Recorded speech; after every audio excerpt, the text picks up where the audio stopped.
Good morning, everyone. It's Valerie, otherwise known as Chick Picker. Welcome to the Picker Daily Hustle, episode number 199. Can you believe that? That is crazy. That is nuts. That it's episode 199. I just can't believe that.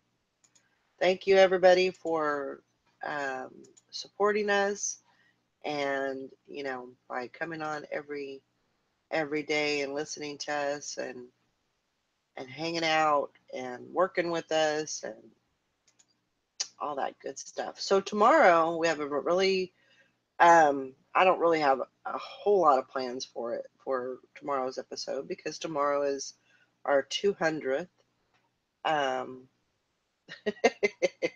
um our 200th episode. So I figured we would do something a little different, and with it being near Halloween and everything, I figured we'd kind of dress up a little bit, um, or do something kind of crazy. Not like, any other day, but um, what on earth can we wear? Good morning, Frankie's Finds. Good morning, Hank Allen Cash. Good morning, Beth. Good morning, Margot. Everybody's having a great morning. Bearskin. Might need some bearskin. Um, let's see here. I sent out all my invites, so hopefully some people will be coming in.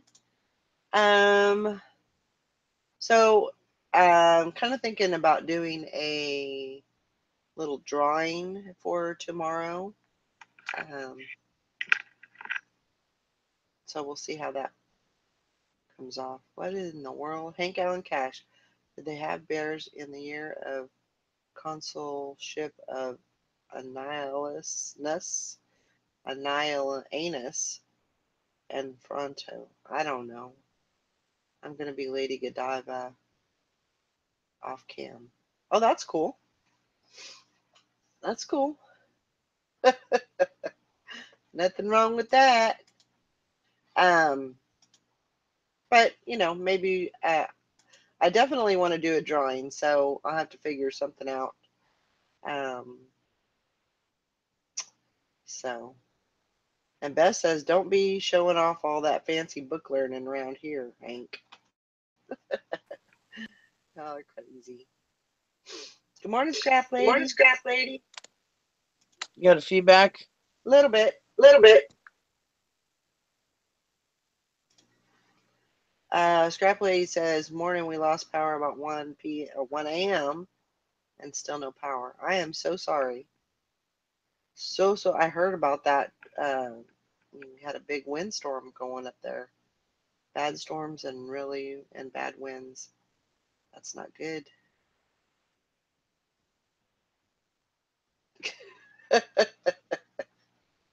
That's right, Hank. Um, yeah, Scrap Lady won our challenge yesterday, so that was a good thing. I'm sorry that you lost power though. That sucks.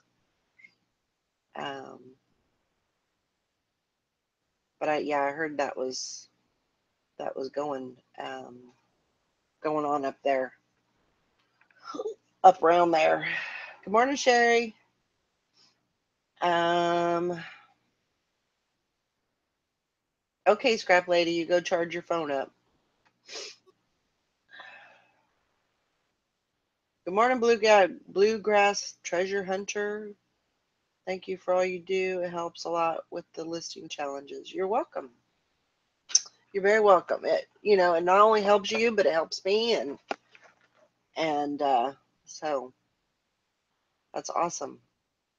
And yeah, Scrap Lady said she donated her winnings of $53 to her friend in Puerto Rico that was affected by the hurricane.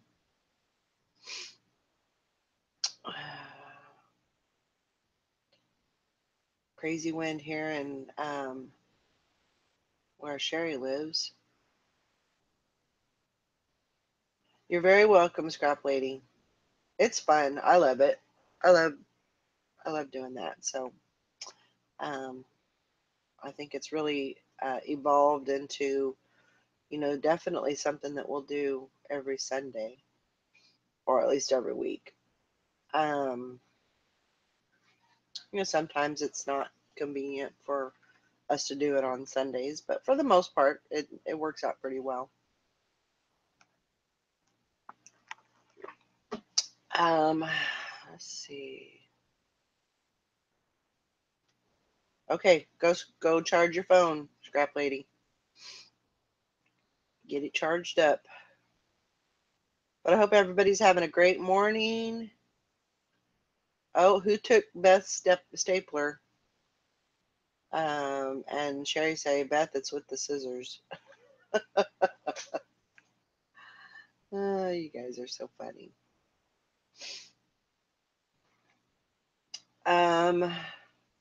So I did my haul video. Now I got to get all this stuff shipped out.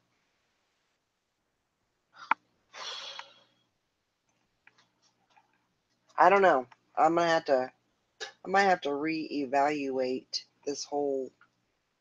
I love doing the mail call video, but it seems like it's kind of pushing my shipping time back a little bit, so I might have to reevaluate that. So,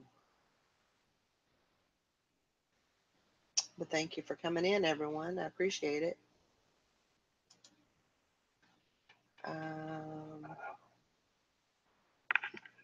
It was actually a pretty good weekend for sales, for me anyway.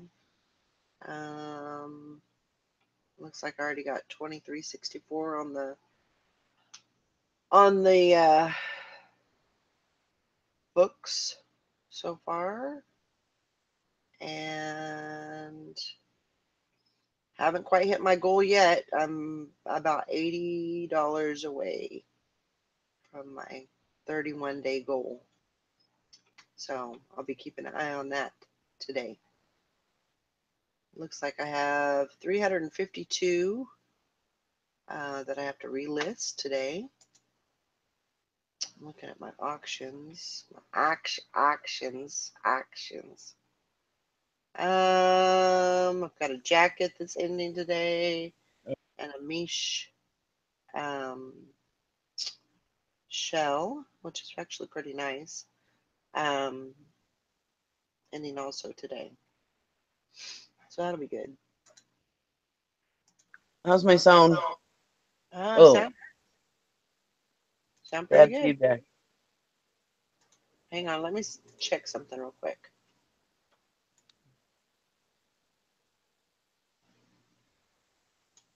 Okay. Can you talk? Yeah. Okay. Yeah, you sound good. Are you getting feedback though? No, Okay. I'm not getting any feedback. Okay, good. Sounds good. But it's been a very good, I would have to say it's been a pretty good month. It was a little bit rocky at first, kind of slow, and then it just built up.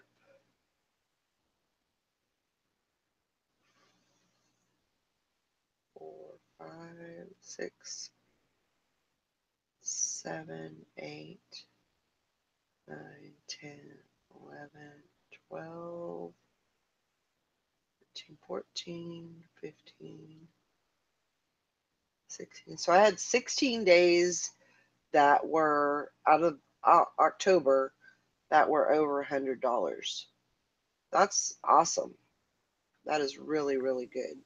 That's good. So I'm pretty impressed with that.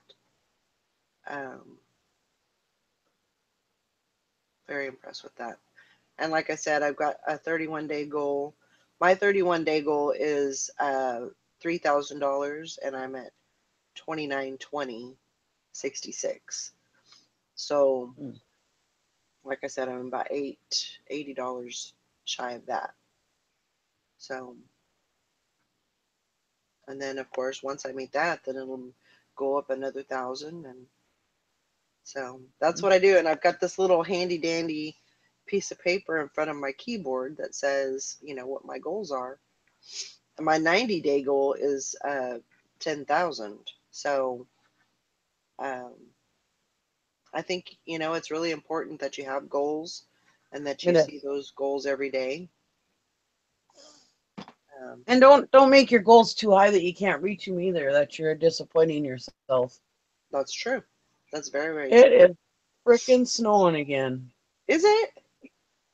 Oh my gosh, yeah. Uh-oh. Sorry, I just looked out the window and thought, I was like, son of a. Oh, no. But yeah, you got to have goals that you can reach. You can't, Oh, yeah. otherwise, you're disappointing yourself, and that ain't gonna, you give up, you ain't gonna do any good, anyways. Right. Right. I definitely agree with that. I think if you set them too high, you're never, it's going to be harder to reach them. You have to make reachable goals.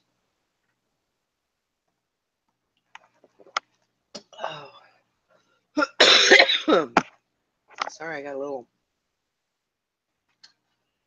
frog in my throat. Um, but yeah, definitely I'm very excited about all that. Huh.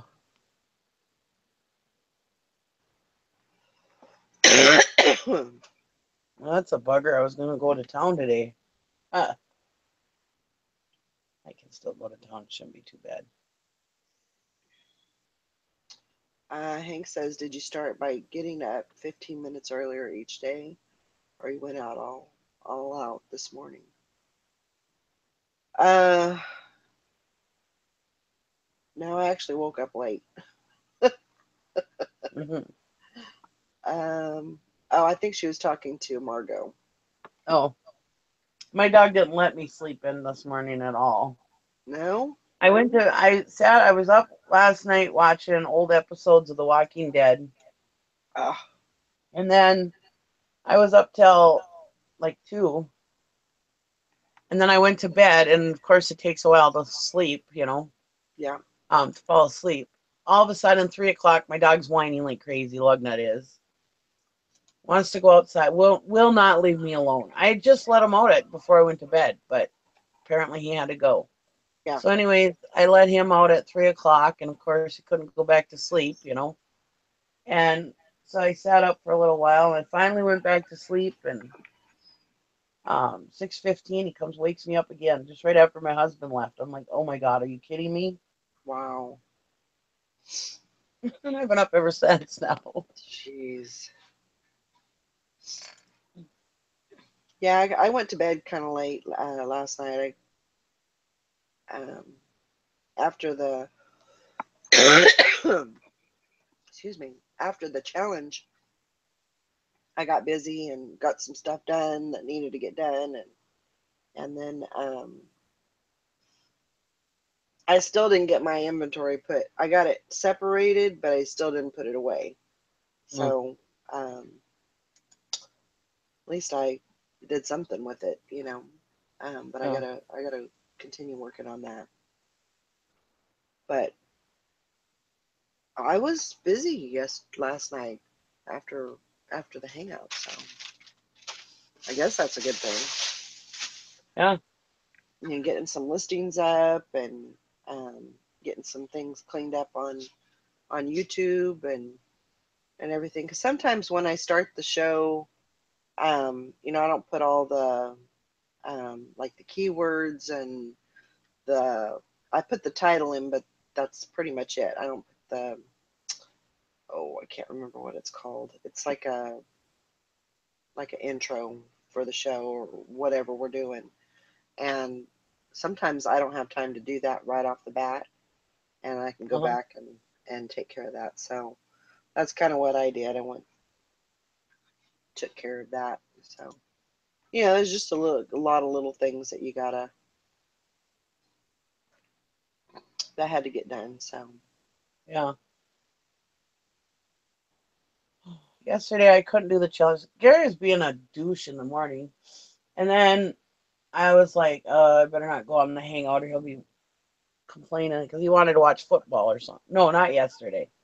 What did he want to do yesterday? I don't remember. He wanted to watch something on TV. So I figured if I went on the hangout, he'd be like, "Rah, rah, rah, you're always on there, you know. And so, um, so I was like, well, I'll just donate my buck, and if I get into the challenge later, I will, you know. Yeah. Um, he wanted to go to town early and get some laundry done, so I did that. We went to town, and then we ended up going to my dad's for supper. I made tuna salad and hamburgers, olive burgers, and then we came home. That was about it. But this challenge Yeah. was already over, of course. But Yeah, Scrap Lady, she did really good. She did excellent. yeah, She got 2 points. And is she here this morning in the chat? yeah, well actually her I guess up north, like Maine and Connecticut and a lot of those states up there, they got some pretty big wins yesterday or Oh, last night. yeah. And so a lot of their power is out Oh boy. up in that area. So she was having her power was out, so she was going to go out to the car and charge her phone up. So she was in here and then she left to do that. So, Oh, but yeah, I mean, she won and Freaky Spine's got one and Summer got one and Todd got one. So it was that's good. awesome. It was a really good. It was a really good challenge, and we had a nice amount for a pool in there, $53. I Yeah, mean, that was that's fun. that's huge. Yeah, that's yeah. So very exciting. That's a good win. But we had a Morning lot of Trail fun. Trader. I just looked in the chat. So yeah. Huh? We had a lot of fun. That's good. Wish I would have been here. Yeah, me too. Maybe next week, right? Maybe. I just even like being in there for the interaction, you know. Yep.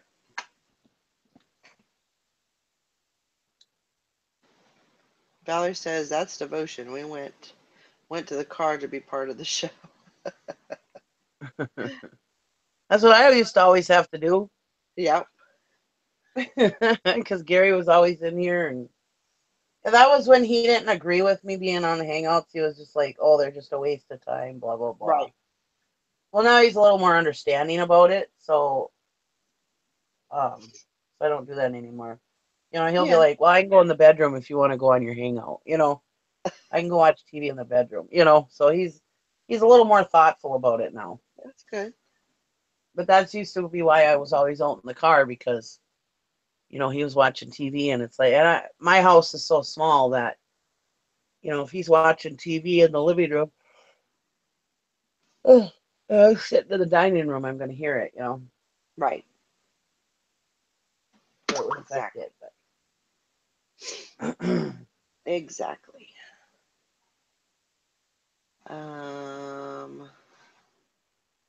Let's see. I know Sally got off work this morning. maybe she went to snooze. She might have. They got your I know she toolbox was back there for. she was really, really tired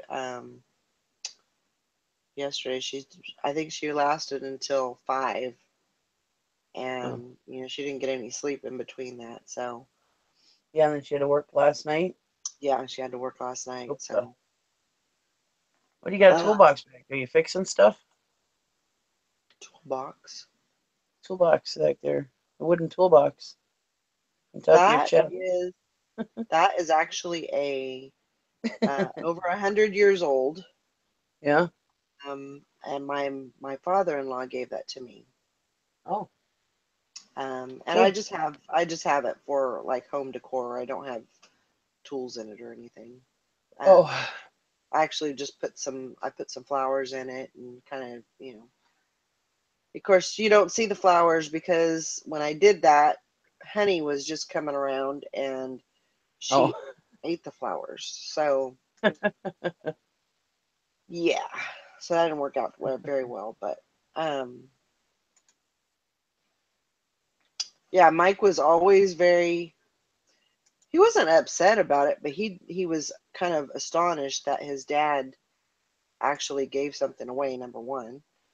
yeah. Um, and then that he gave that away, that was even, one of the bigger surprises. Because I think that was like, that's like a family heirloom, that Mm-hmm. they've had in the family. So, I was very touched that, he actually did that. Yeah, that's very nice. So,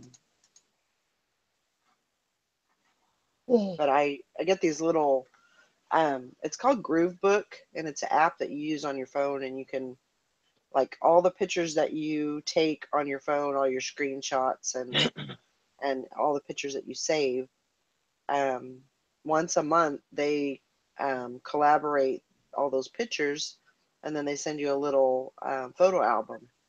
oh, And I think I want to say it's like $3 a month, and they send you these photo albums, and so I've got, a big slew of photo albums in there, and um, well, they so actually print them out for you?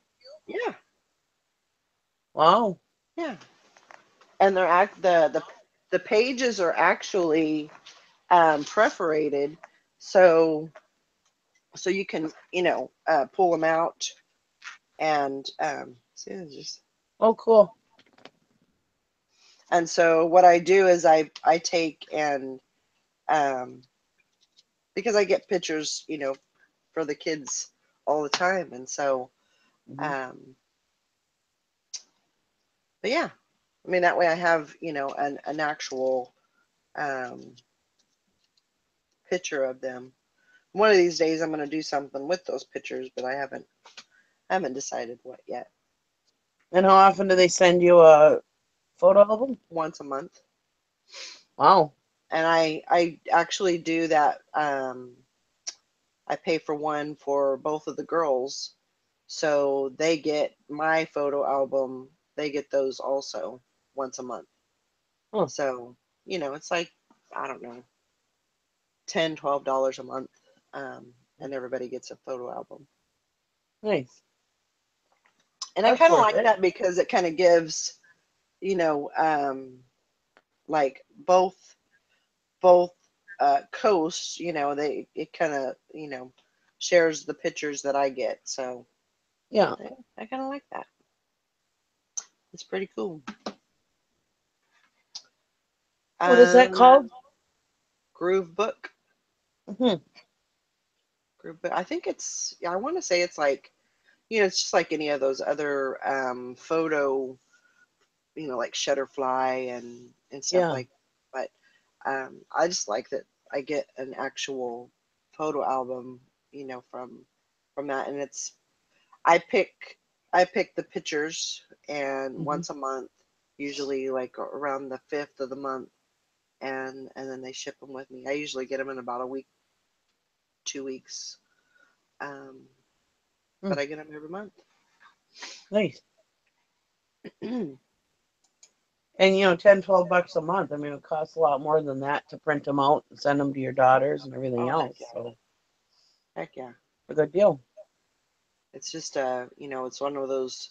I'm not too keen on the whole automatic, bill my account every month, but because Yeah. it's such a small amount, I figure it's definitely worth it. Um, Hmm. and I can share pictures with, either daughter and pictures that they may or may not get or have in their collection. So, um, It just kind of keeps them somewhat bonded too, in a weird kind of way. So,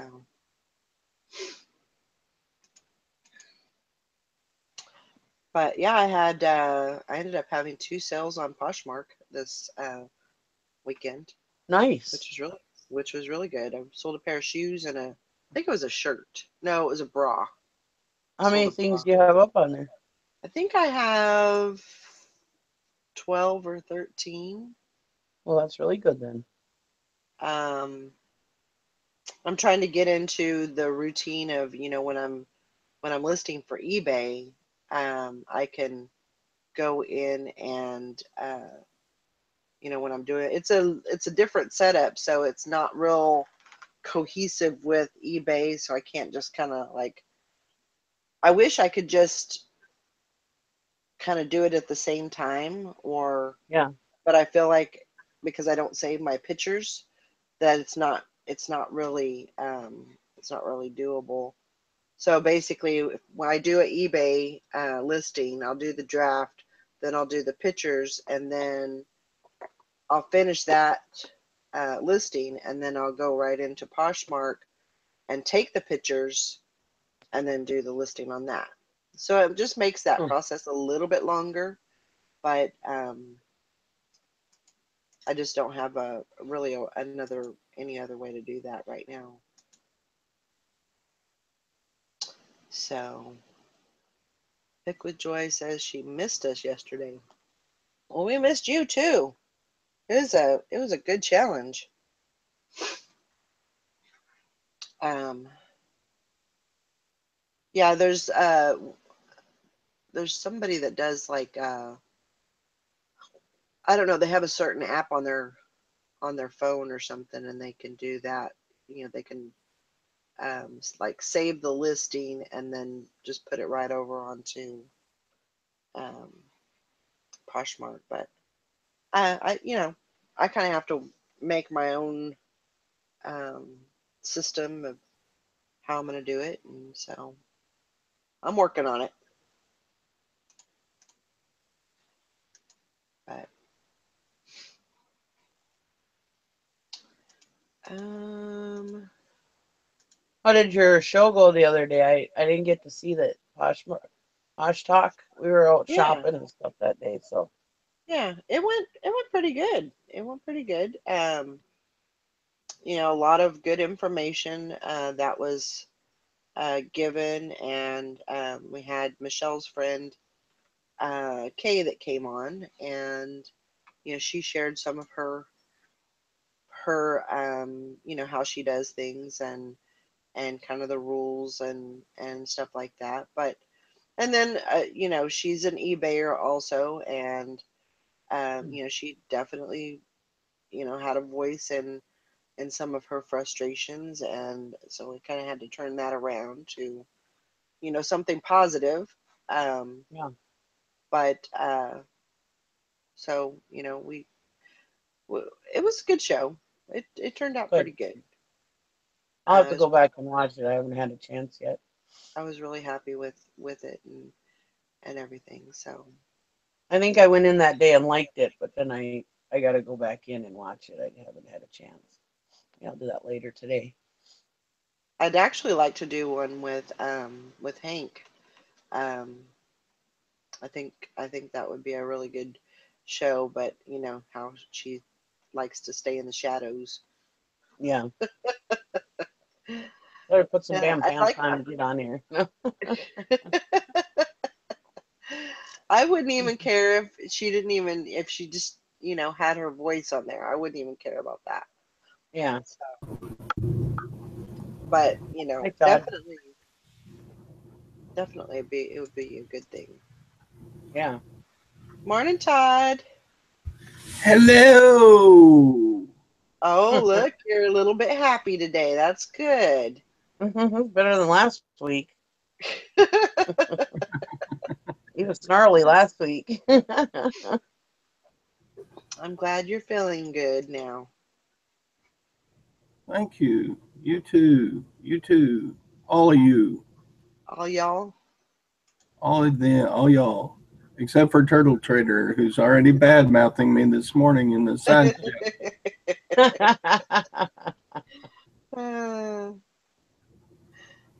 That's all right. I got big shoulders. Big shoulders. Did you go to an estate sale this weekend?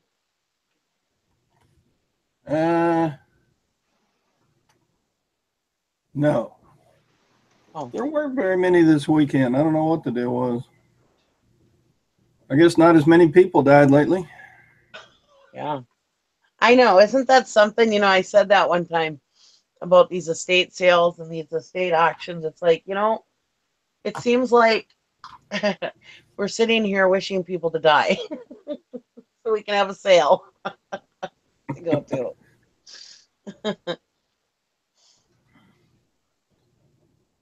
Yeah. Be searching the ARP records to see who's next in line. Hey, they're rich. Look at them. They can't live another 6 months. I can't wait for that sale. Or combing the obituaries. I wonder if they're going to have an estate sale. Oh my goodness.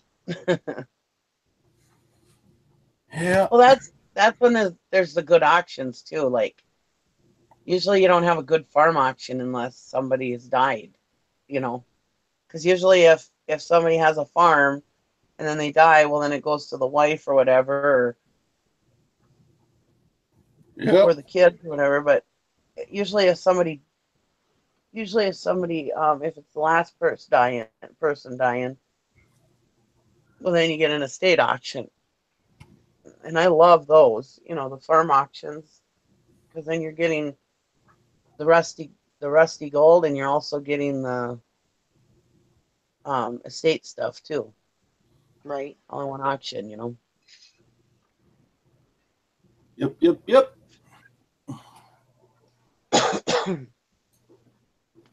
Yeah, I need an estate sale. I'm about out of all my good, expensive stuff to sell. Now you're gonna have to start diving into those death piles. Yeah. I got a bunch. I still got some suits and some plus size ladies' clothing. I got to get it all up and listed. And Well, while you're waiting for people to die, you can do that. yeah. I always like to see the ones that say living estate. It's like, oh, good thing. But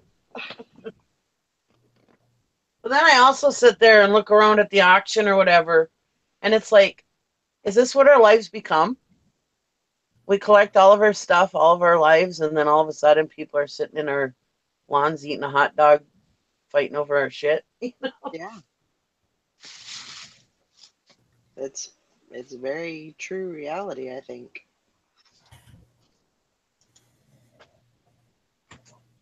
Hopefully you have some good memories and, made some good memories, acquiring all of that stuff, but Yeah, it's kind of sad to see Grandpa's train collection go for sale. Or a couple of months ago, there was a big collection of pewter war figures, like Civil War and European war figures, and oh man, it was $400, and it probably would have sold for $1,000. I didn't buy it, but it's incredible what people amass. Yeah. And you always wonder what the family took, if they left all this good stuff for the estate sale. I wonder what they carried out, because they got all the really good stuff and drug it to their house. So you wonder what could have been at some estate sales. Yeah. Well, some estate sales, though, some of the families, they just call in the auction company or the estate company and say, hey, get rid of it all. Yeah. I've been to a few that seem like that. Because that's what I told my girls. I said, when I die, I said, just call the auction company and just say, come on in. I said, you know where the photo albums are, where the, memorabilia stuff is, for the family. I said, other than that, I said, just call them and they'll come and they'll take care of everything. You don't have to worry about a thing. Yeah. Yeah, that sweater I listed and sold during the show yesterday was from an estate sale. Nice. So there's good, nice things just hanging in the closets at estate sales. Yep. See, our estate sales usually are so expensive up here. I never used to go to estate sales just because estate sale just meant expensive to me, But since I've become a regular reseller, I mean, I've always been a reseller, but now that it's become such a big part of my life, for the last 4 or 5 years, that I've gone to estate sales now. But yeah, I don't get even close to the amount of stuff that I get at other sales. But usually on Sunday, I can swoop in there and get some stuff half off. Stuff that they've missed, that they thought wasn't worth shit, but was.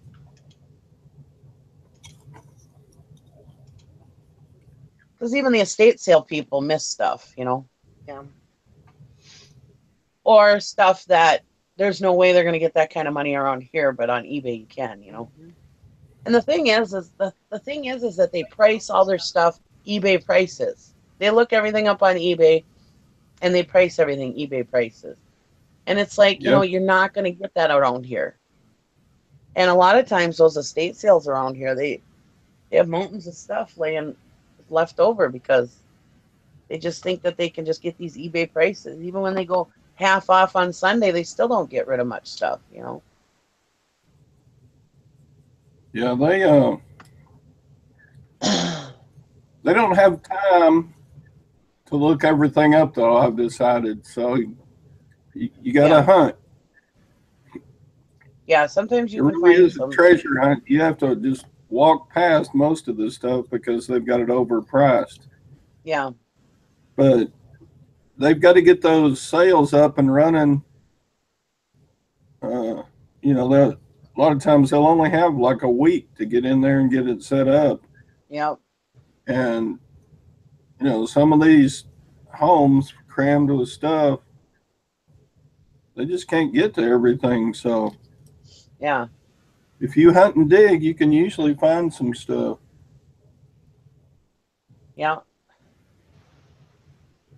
Hmm. Yeah, I can usually find some stuff, a few things anyways, a few stragglers.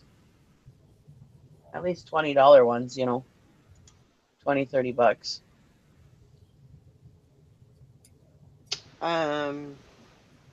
Jennifer says, is it best to go to an estate sale on the very last day? I usually go the first day to see if there's anything there that is good price, if I have time. Mm-hmm.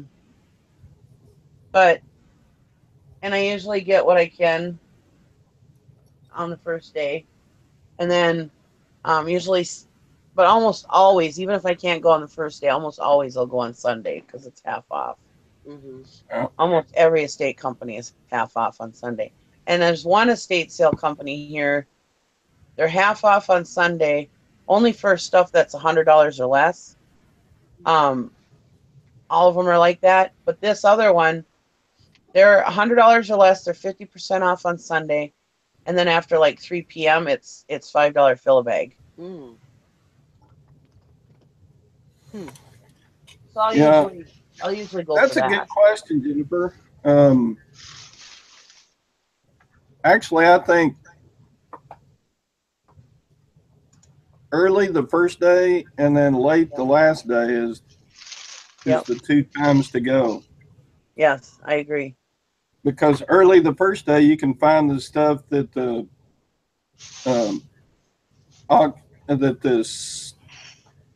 estate sale people missed as far as pricing. But makes sense. it's not been there so long that it's had 1,000 eyes on it. Yeah. So early the first day is good, and then late the last day is good. Yep. Yeah, usually if I can't get to an estate sale early on the first day, I don't usually go until Sunday then. But yeah, So, usually I I don't try know to. how many estate sales I've been to twice, you know. Because you see something and then you realize that it's a good thing, and Yeah. okay. And you go, hey, I'm not going to spend that much for it, but if they're going to be half price Yeah. day after tomorrow, then it's worth going back and finding out. Right. Yeah. That makes sense. I've done that on And several. honestly, auctions are my biggest thing because I get way more bang for my buck in auctions. Right. Yeah. I like auctions, but some of them just aren't worth my time. Well, you kind of deal with some different stuff too, though. Some of the little, Like you deal with more jewelry, silver, gold, that kind of stuff, which you can find at auctions, but it's more available at estate than it is auctions usually. Whereas me, I'm looking for damn near anything I can make a few bucks on, you know. Um, I mean, I sell such a wide range of stuff that, I mean, not that you don't, but that's kind of your thing is like jewelry and gold and that kind of stuff. well, I like that kind of stuff. Uh, but that hasn't always been my big score. Yeah.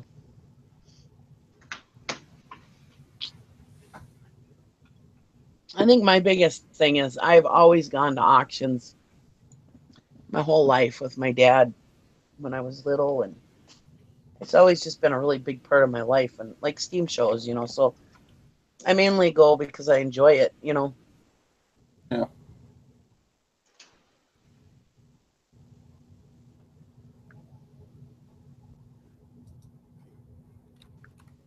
And reselling made it so that I can go and buy more stuff and not look like a hoarder.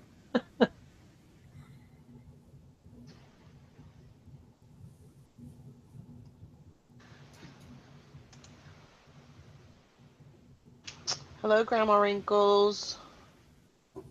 Let's see. I like going first, early the first day, and then late the last day as well. Yeah. But she says I don't have the patience to get there at 5 a.m. to get a number so I can stand in line till 9. Oh no, Yeah. I don't do that. I get it. I try to get opening day right at the time they advertise they're going to open. Most of mine are like 9 a.m. Yeah. I try to roll up about 8:55, and then I'm at the back of the line Well, that makes Yeah. sense. because yeah, it's not worth standing in line. Yeah. Like that estate sale I just went to for that millionaire, that my husband's old boss. Um, that was worth. I thought it was worth getting there early. Like early enough to get a number and to sit there and wait. But normally I don't. Yeah, I don't usually go there that early either. I usually go right when they open. And most estate sales around here, um, usually you don't. Most of the time when I go, you don't have to get a number. They're not that busy. But this one, I figured it was a very highly publicized one, and it was, this multimillionaire that was in the community his whole life and born and raised here. started his company here, huge company, you know. So I figured, you know, that would be an easy one to get into. But really and truly, there wasn't as many people there as I thought. I got there early, and I was number 18, and we got to go in right away, you know. And there was only probably 20 or 21 people that had gotten numbers. So if I wouldn't have gone early and got a number, I still would have got in. Yeah.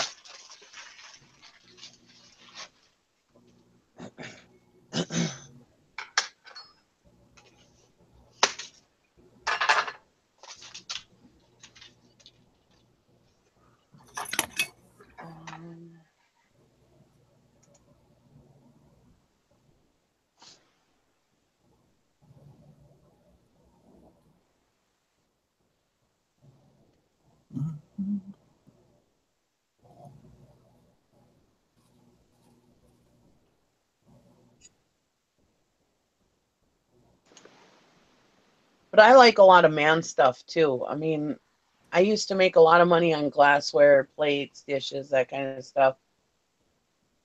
Knickknacks, but now I've kind of shifted a little bit, and I'm more into man stuff, I call it. Because I just make more on it. Yeah. Even at my rummage sales that I have, flea markets, you know, guys are like standing by my trailer waiting for me to take my tarp off in the morning because they want to see what's on that trailer.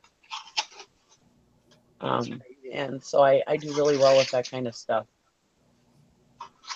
even on eBay. So like when you buy a lot of that stuff, do you have any trouble? Like, I mean, do you know what most of that stuff is before you even most like, of the stuff, you know, get well, started? I'm lucky. I'm very fortunate because I have a husband that knows a lot of stuff. Right. And if my husband don't know, my dad probably does. Right. And so, but if I'm by myself or whatever, and I'll be at the auction myself bidding on this stuff, and if it just looks interesting to me, or if it looks like something that I might be able to take apart, or something that I might be able to part out, or like a lot of, sometimes I'll go there and you can get like a whole box of electrical parts, and I know that's multiple quantity stuff that I can sell. You just got to have kind of an eye, I guess, for it. But if you go early, you can look stuff up. Right. But I don't usually look stuff up. I usually just buy.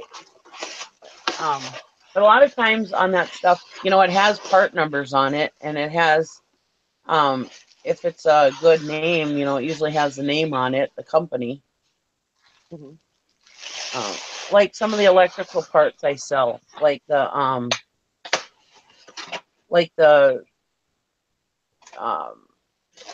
pipe holders and stuff, or not pipe holders, but like conduit holders and stuff.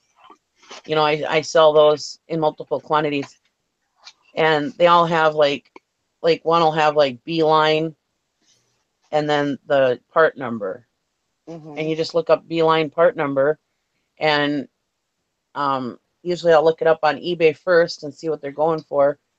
And if I can't find them on there, I'll go and look them up online to see what other companies are selling them for, and then I price accordingly that way. But yeah, and that usually if I look it up on if I Google, you know, Beeline part number blah blah blah, then it'll usually come up where another store is selling it, another company, and then I can go in there and it'll tell me it'll give me a definition of what it is, you know. I see. So, but a lot of that stuff all has numbers and part numbers and the name right on it. A lot of them parts, so that helps out a lot. I mean, there's stuff that I kind of know. I mean, because I've always been real close to my dad and my brother and stuff, and so there's a lot of stuff that I know what it's for. I remember, or like going and getting parts for my husband or whatever, and I remember paying a lot of money for that. That was one reason why I started selling manuals years ago, was because it seemed like every time every time my husband or my brother needed to fix something, I was going on eBay buying a stupid manual. Right. And it was always, $30, $40 for that manual, which the prices have gone down to manuals now, but since then, but they're still, at least $10, $15 a manual, if not 20, Right. Well, it makes sense.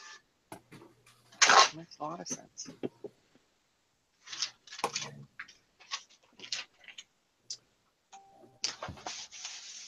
I'm trying to do some of my shipping. Or like my husband or my brother or my dad would be fixing something and they'd be like, hey, run to Menards for me and get this part. And so I'd be looking at the parts, and I'd be seeing all these prices. So, sometimes when I see some of these parts, it clicks and it's like, I remember buying this for this amount of money, or I remember this cost quite a bit, or whatever. That makes sense. So then it kind of intrigues me, to see what it's worth. Yeah. And I mean, almost always you can't go wrong with like car parts and tractor parts and stuff like that, Well, that's the thing that, I mean, I think I could do really well around here because I know that there are, but, still intimidated just because, I don't know what those items are or, what they do. So, well, you don't want to let that stop you either, because you can all, like I said, if you go early, you can always look up the name and part numbers on them and stuff, right. Yeah, and especially. But another thing is that I've been at the auctions so long in my life that I also see what other people are buying and how much they bid on stuff at some auctions. So that if some of that stuff comes up at other auctions for cheaper, I know I can at least bring it back to the auction and load it on a certain night for X amount of dollars. You know what I mean? If it's not good enough for eBay. That's true. That's very true. I ran out of my shoe boxes. What brand did you get, Craig? Let's see.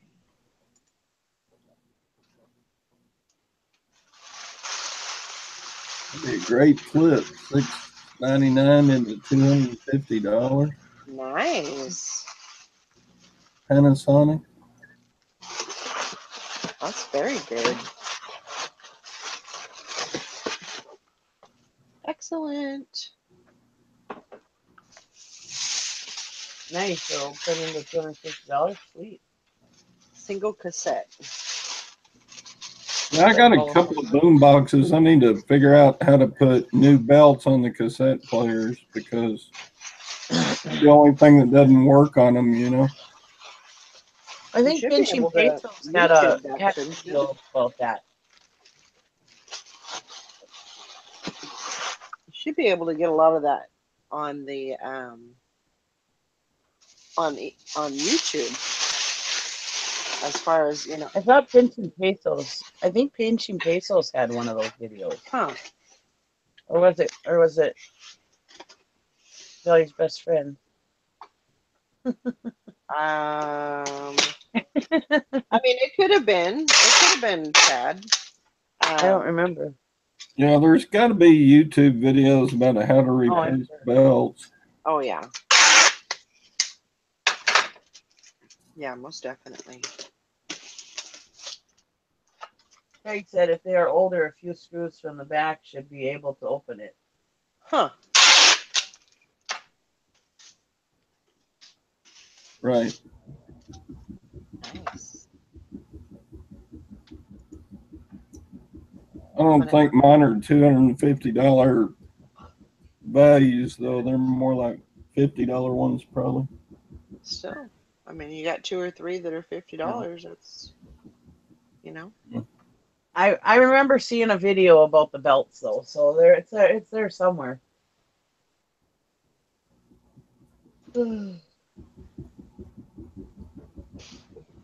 Yeah, I ran out of my shoe boxes, my priority shoe boxes. So now I'm trying to use something else, and hopefully that'll work just the same. I know I was watching an old episode of Walking Dead this morning when your show came on, your sales show, and I was like, I'm in a really good part. I'm just gonna watch this. I'll have to watch yours later. So I gotta watch yours later. But you did you watch the new one? The new episode? Yes, I did. Yeah. Okay. I can't get enough. Yeah. You know, when this show is on, even when the show is not on, I just can't get enough of The Walking Dead. I understand. That show could be on every single day of my life and I would watch it. I can't get enough. I just love it. That's the way 24 was with me too. I just could not get enough. One day a week was just not enough for me. Yeah. Yeah. Sometimes when I watch, I'm not a big TV person, but I get that one show and it's like I'm just addicted. Yep. Well, that have you watched that Stranger Things? Not yet. That is a really I'd like it's to. a really good show. Really good. Everybody's talking about it. Yeah. I was very impressed. I was like, because I don't like scary stuff. I don't like scary movies or anything like that. And so I try to avoid that kind of stuff. But it wasn't, I mean, it was suspenseful, and it was, it has a really good storyline. And I really did enjoy it. I thought it was a really good show. I put it on my watch list back when it first started. Because whatchamacallit, Scavenger Life had started watching it like when it first came out. And so I put it on my watch list, but I never got a chance to watch it. And I kind of avoided watching it for the longest time just because I thought it was, scary. And for me, it might be a little bit scary, but if I can watch it and not be scared, then I think you should be fine. Yeah. And Mike always told me, he said, so you don't like scary movies, but you'll watch The Walking Dead. He said, that makes no sense whatsoever. I said, I don't know what it is. I said, I can handle The Walking Dead. But I said, any other, I don't like Saw movies or, Texas Chainsaw. And I don't do that. Well, I think my biggest thing is I've always had a fascination with zombies. And I mean, I love playing zombie games. I love watching zombie movies. I think the fascination with zombies is that it's never going to happen. Well, but Silent Night, Deadly Night, where Santa Claus was running around killing everybody, that scared the hell out of me. Yeah. Because it could really happen, and it was Santa Claus, I mean. Yeah. The zombie apocalypse is not going to happen. Yeah. I don't agree with that, but that's another show.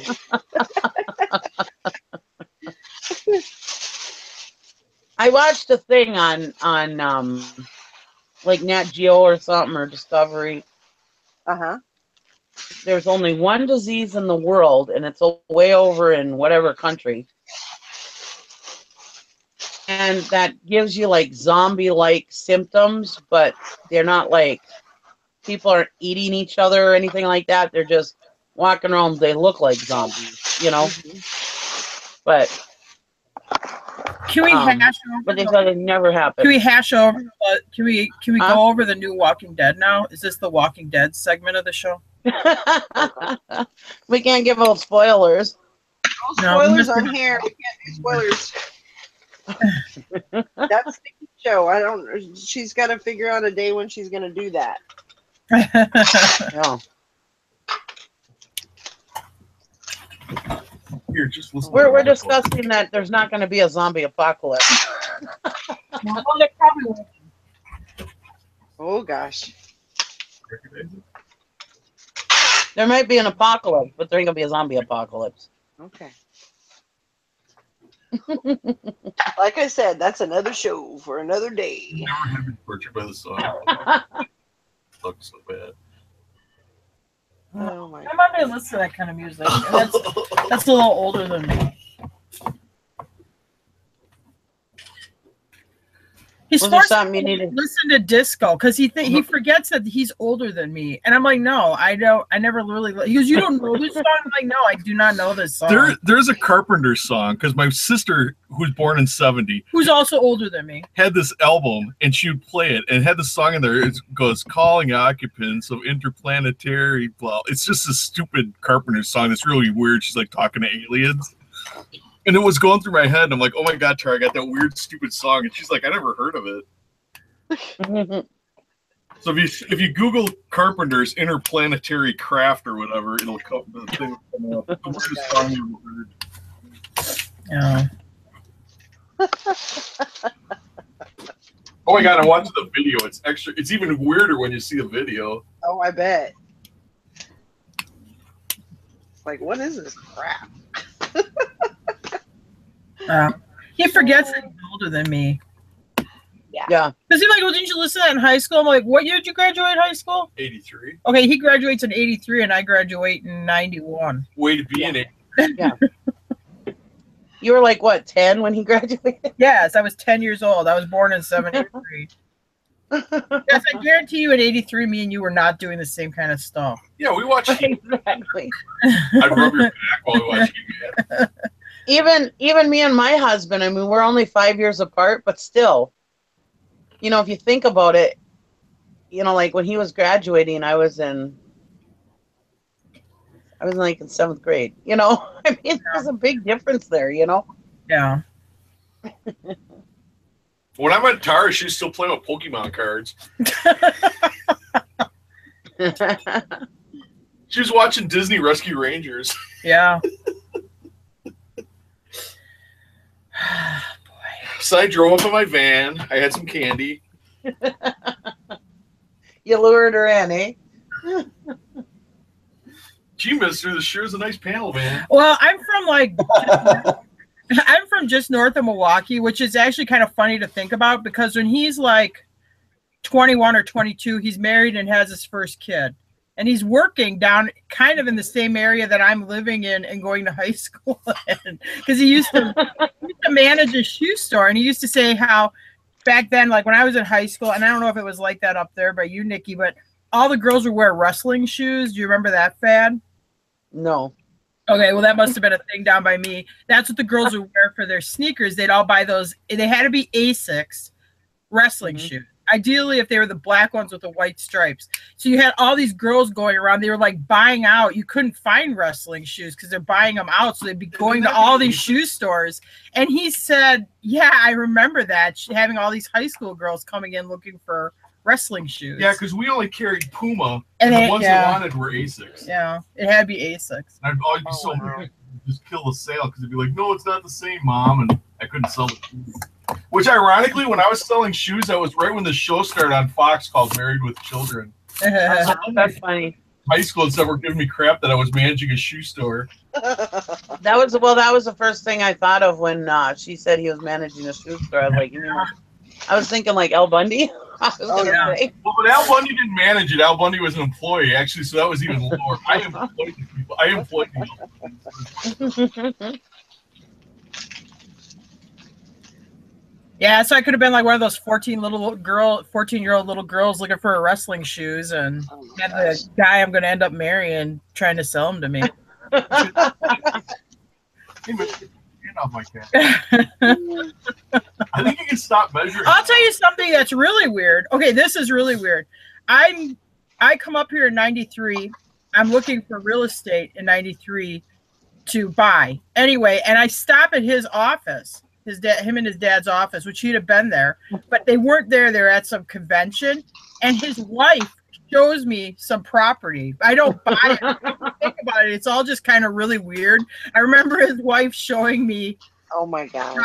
this piece of property that was over on the highway. Well, you live we're living right now like a half mile from my old house. Yeah. It's a very small town, but anyway, it's just kind of weird when you think about it. Her geese would get out on the road, and because this road led to my house, I would pass her house on the way to my house. And we didn't know her, but me and my wife would be like, "Oh, here comes Goose Girl. She's chasing her geese," because her geese would get out on the road. She'd have to chase them back. Yeah. So when his ex-wife finds out who he's dating, she goes, "Oh, isn't that cute? You're dating Goose Girl." Like, oh yeah, and little butthead kids. They play with kids across the street. And I come home from work. This is when I'm galloping racehorses at a fitness farm that's about a half hour south of me. And I come home from work, I see these kids running out of my garage and stuff. I'm like, what kind of people let their kids run around the neighborhood bothering people? It's his kids. Oh. That's funny. Small world. Yeah. I used to drive by. I had a Honda. I still have it. It's a Honda Elite scooter. They're black. I don't know if you remember. It's black with pink piping. Anyway, it's real tough. Yeah. So I'd be driving this 50cc scooter down the road to work, and I would pass the farm, and I'd see the horses cribbing. They're chewing on the wood, trying to chew through the wood fence rails to get out. And I'm laughing. I'm like, stick it to the man, freedom. Except now I have to go out there and repair the fence, so it's not so funny. I never thought I'd be taking care of those goofy horses. I remember seeing you on your scooter because you always wore that Eagle River Fire Department jacket. I'm like, who is this dork on this scooter? I mean, he's like 50 years old riding his scooter up and down the road. Yeah, little did you know we're going to combine jeans. Yeah, because if you're Eagle River Volunteer Fire Department, they all have these blue Carhartts that are embroidered on the back. Eagle River Fire Department. Anyway, yeah, I'd be like, who is this big dork? Oh my gosh, that is so funny. That is.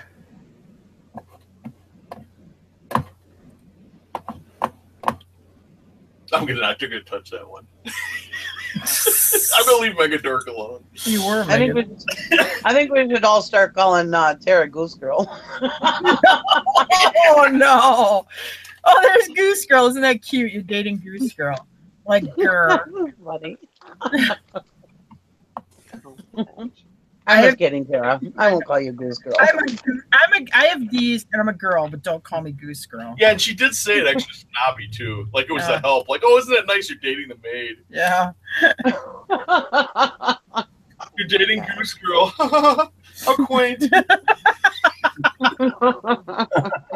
Stupid bag. Anyway.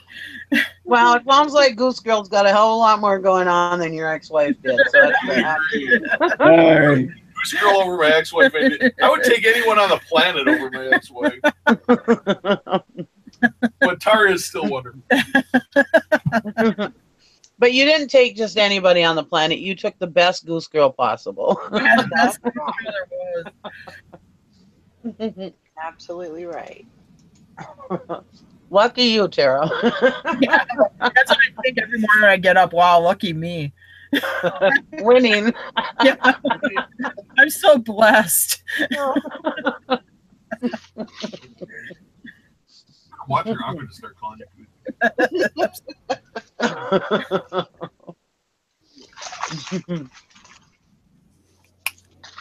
Oh, it quit snowing. Do you got snow on the ground? Oh, yeah. We got 9 inches the other day. That's good. That day you got that 9 inches, that morning. That night it snowed a little bit here, enough to give us a little dusting on the trees and stuff. And then last night it snowed, so there's a dusting on the ground and on the trees. But, I mean, it's not enough to cover the ground. Yeah, we got a little bit this morning, but now it's done, it looks like. Yeah. No, we didn't get... Well, you're up there by the lake, though, and if it comes off the lake, you can get a lot more than... Not that we don't get some effect snow, but you're right up on the lake. Like we got a ton. Duluth and Superior, they just got a little tiny bit. But Hermantown, which is like a suburb of Duluth, kind of like. I picked up a snow bill in Hermantown. They got like 9 inches too up there. So. Yeah, better than us. That's right. But I was like, oh, we got 5 or 6 inches, eh, dear? And he goes, try 9. I was like, oh. Oh my gosh. I'm just not really ready for it. You know, there's some stuff I want to finish up. I've been working on stuff outside on the weekends, and there's just some stuff I want to finish up, but I'm just not ready for this crap yet. I know, I'm not either. Yeah. That's the bad thing about living up here. It's like, bam, it hits you winter. Yeah. Well, we shouldn't be surprised, though. I mean, it is the end of August or the end of October. Yeah. We're trying to take steps to prevent it, Nikki. Don't worry. Make this not happen to us anymore. I know. I sit there and I watch, you know, like Dusty on his videos. He'll be like, yeah, I'll just set it on my front porch, you know, and he can like leave it there. Oh, I left it here for overnight, but I'll put it away today, you know, and it's like, yeah. God, how nice would that be? Oh, it got down to like on your porch. He gets down to like 50, so he's got to have his little space heater in his office while he's on the thing. He's got to start a fire to take the chill out or something. Yeah. You're burning 10 cords of wood to make it through the winter, and he's starting a little fire in his fireplace to take the chill out. Yeah, he just needs to go get a little bundle of wood from the gas station. Yeah, you're probably loggers a little thing of firewood. You know? I'll saw this one pallet. That'll get us through the winter. Yeah. Yeah, and that's what it takes about what? It does take darn near what, probably 6 or 8 cords I'd of say wood like to get to the winter. 5 to 6, depending on the size of your house. You know, if you have a bigger house, it probably takes. Well, what did you burn? 20. 20. He had a gigantic house when they were a kid. This guy, he was a real estate agent. He built this gigantic house that had like, what the hell we have? 6 upstairs and 2 downstairs. So you had 8 bedrooms. Wow. You had a living room, a huge den. The master bedroom was, I mean, bigger than any living room I've ever had in a house. I mean, even the master bathroom was enormous. The master bathroom was about the size of this living room in that house. So anyway, the guy goes broke and he loses it to the bank. So my dad got it really cheap on his bank repo. So we wound up with it. In the basement, it had a projection room with a movie screen, the whole bit. I used to like down in the basement, but I mean, it was so many dang square feet, and it had sliding glass doors almost all the way around it, and a huge patio like almost went all the way around the house. That it took heat like crazy. So it took 20 cords of wood to heat it in the winter. Wow. I mean, we had this huge Menominee boiler. It was like 3 feet in diameter. It was like we called it the garbage can. It was about 5 foot tall and about 3 foot in diameter, and you could put like you didn't even, if they could fit through the window of the basement, you didn't have to split them because the boiler door was that big, and you could fit 6 of those big logs in there at once. So to heat like for a long time with that, like till I got home from school. Wow. And then I threw wood in it again. But anyway, I think we probably burn. Oh. I don't know. We burn logs though, because we have a outside wood boiler. Yeah. So we got to cut them into about 2 foot lengths. Yeah, it could handle a 2 foot length log up to about 10 inches in diameter. If it was over like 10, we'd have to split it. But I'd be at school at lunch. I'd be in the cafeteria. My buddies eat lunch in high school, and all of a sudden I'd be like, "Oh no!" Because my mom worked nights. I'd be like, "Oh, I forgot to stoke the boiler." Well, she'd sleep till like 10:30, 11 o'clock. She'd get up. And, oh man, when I got home, did I get into your job? I bet. The fire would go out, and I mean, to start that thing was a huge pain in the butt, and we didn't have nothing split up like kindling or anything, so she'd have to split up a log, make kindling or something to start this fire, so it'd burn these whole logs, and oh man, she'd be mad. Ooh. We dealt with that a couple of years ago. We could not find any dry wood anywhere. We were last minute trying to find wood, you know, waited till the last minute to get wood, and yeah, we couldn't find any dry wood anywhere. And so we had to go the whole winter with just a little bit of dry wood and all this green wood, you know. And it was so horrible because you had to put enough dry wood in there so that it would keep enough fire going to dry out the green wood. But if you had too much green wood in there, the fire would go out in the middle of the night. We'd be in here shivering, you know. Yeah. Her uncle would call it snake wood because it hisses. Yeah. Like it makes that steady hiss. Yeah. Yeah, we're on the pipe. Yeah, we just work a little more, and we pay for the pipe. By the time we pay for the logs and cut it and everything, and yeah, we're straight natural gas. We don't have natural gas here. No. Honestly, my whole house is free of gas now, except for my husband. But we don't have a gas stove. We don't have, and then this last year we got rid of the gas water heater too. We got an electric water heater. Wow. I am totally free of gas. I don't have to worry about carbon monoxide poisoning. There's a statement, Nikki. I'm Yeah. free of gas. Yeah. Nikki, there's an old saying. It's the fox is a finder. It came from Nikki's hinder. I put my house on permanent gas X.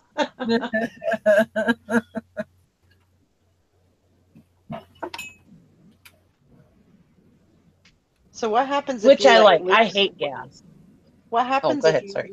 lose your, if you're out of electricity? Oh, not If the good. electricity goes out, then you're Then you screwed, start up the right? generator. What Yeah. if you Then don't, you start what up if the you don't have a generator. generator? Then you're I screwed. don't know. You're We have SOL. one. Yeah. We have a generator. Okay. No, honestly, our furnace, Gary's made it so that it can be transferred over to propane. But with the furnace, I mean, we'd be SOL anyways because it's a forced air furnace. So you have to have electricity to run the blower. Yeah, that's what happened. Ours Any is furnace electric. we do. And ours is forced air too. So yeah, the power goes out, we're done. We run. When I have We are Coleman, getting and if you get in one room, you blanket the door in one room, and you run the Colemans. Actually, those will heat up a room. yeah. But We're talking about putting. we're 3/4 of a mile from Go ahead. town, so I mean our power outages don't usually last more than half a day. Yeah. Right. Yeah, and we don't usually get power outages because we buried our lines. Yeah, we had one a few years ago that was like right before deer hunting season. It was pretty cold at night, and they didn't get the power back on until about 3 a.m. It was getting pretty chilly at night in here, but we made it. I remember Brandon was a baby. We all slept in the same bed together and just had like lots of blankets on. Yeah. We're talking about getting a small little fireplace for the living room. Just one of those little square ones, Yeah. that just sit in the corner. Just for a backup, or just in case it's springtime and it's raining, you just want to take the chill off the house, that would be nice so you don't have to start up the whole boiler. Yeah. I have an old 1930s. I think they call it a warm morning. It's got ceramic things and a glass plate. You can see the fire burn through. It's a little stove that has a 3-inch pipe or whatever. I brought it from my old house when I sold it. I took it with me. But yeah, that thing, when I'd have a power outage there, I was on natural gas. That thing would heat. It had a hard time if it was below zero keeping up. But I mean, if it was above zero, it could pretty much heat the whole darn house. Even with the power, that was nice because it's just automatic. I mean, it burns and it opens up its valve with that whatever that I forgot what they call it. That little metal piece that sticks in the flame, so it shuts off if you lose flame or whatever, so you don't blow the house up. Yeah. But anyway, that's what it runs on, so there's no electricity to it. You can run it without power. Okay. And I have small propane heaters, so if I absolutely had to, I could always bring small propane heaters in here and heat the place up. Right. And if you hang enough blankets, you can keep one room warm. But and if all else fails, you just shut the house down and go to town to my dad's house. There you go. That's an option too, I suppose. Because he has a whole house generator, so I will say, he'll always be one. lived up here, rarely do you lose power in the winter. It's actually worse because you can make the house warm. It's worse in the summer because then you're struggling to find ice or refrigeration. Your food's all spoiling. Wow, that's true. In the wintertime, you can just throw all your food outside. I have a little Yamaha generator, but I mean, it really is not made to run. It'll run a television set, maybe the furnace, but it won't run a refrigerator. It's too much. Well, that's like I talk about my back hallway, how it's so drafty in my back hallway. So we hang a big comforter up, blocking off the back hallway in the wintertime. Anyways, until we get that door fixed. But it's a wonderful place to store all my pop and water, extra pop and water. Yeah. Because you're always going out there getting ice cold drink. Oh shit, we forgot to put pop in the fridge. That's all right. Out in the back hallway, we got nice ice cold pop out there. Yeah. Yeah, or you get a turkey for Thanksgiving. You don't have room in the freezer. You just put it out in whatever kind of vehicle that you're not using or whatever. just so it's nuts. Oh my God, that makes you sound like a typical hillbilly. Yeah, Jim's storing turkeys out. Been there, done that. I did that with a big chicken my ex-brother-in-law gave me, and then I forgot about it. And then in the spring, I went because I only use the truck in the summer. I went to go get the truck, and it was like CSI. Yeah, then, my husband did that with a dead deer. If I parked the truck in a parking lot and it get in the sun and it get hot, I'd get out there and smell like old chicken. Oh yeah, get rid of the smell. My daughter's car that she drives now, she got it when she was 17. Well, anyways, one year, she had gotten hit by this one guy, and she couldn't drive it. Anyways, Gary had cut up a deer. I had yeah. Well, he had some wrapped up in garbage bags, and he threw it in the car on her seat. He forgot about it. Oh, boy. Oh yeah, it took a long time to get that smell out of that car. A lot of Christmas trees. We had to shampoo her seats. I don't know how many times. Her body. Well, at least the garbage, kept the liquids pretty much contained. Yeah, it wasn't terrible, but yeah, it took a long time. Gross. That's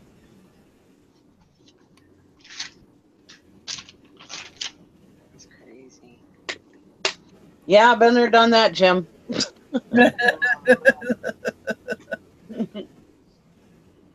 I know. I had to move on. I would keep in the fall. I keep my soda on my porch, which is not covered because it'd be cool. And I had to bring it in the other night because it got down to like 18 or whatever. I'm like, well, the boss, Yeah, I know. I was just thinking that this morning. I was like, shit, I hope it warms up a little bit today because I got to clean my car out. Because my daughter, when we went to McGrath's Steam Show, I was looking for a real small cooler, and I was in town already, so I didn't want to run all the way home. So I asked her if she had a small cooler, and she said, yeah. Well, she brought it to me filled with a bunch of alcohol, like beer, not beer, but it's like beer, but it's in cans. Stuff like that, yeah, but it's pressurized, Yeah. Carbonated. And I remember sticking that stuff under my spare tire in the trunk. Oh boy. So I was just thinking, oh shit, I need to go out and clean my trunk out. Oh my gosh.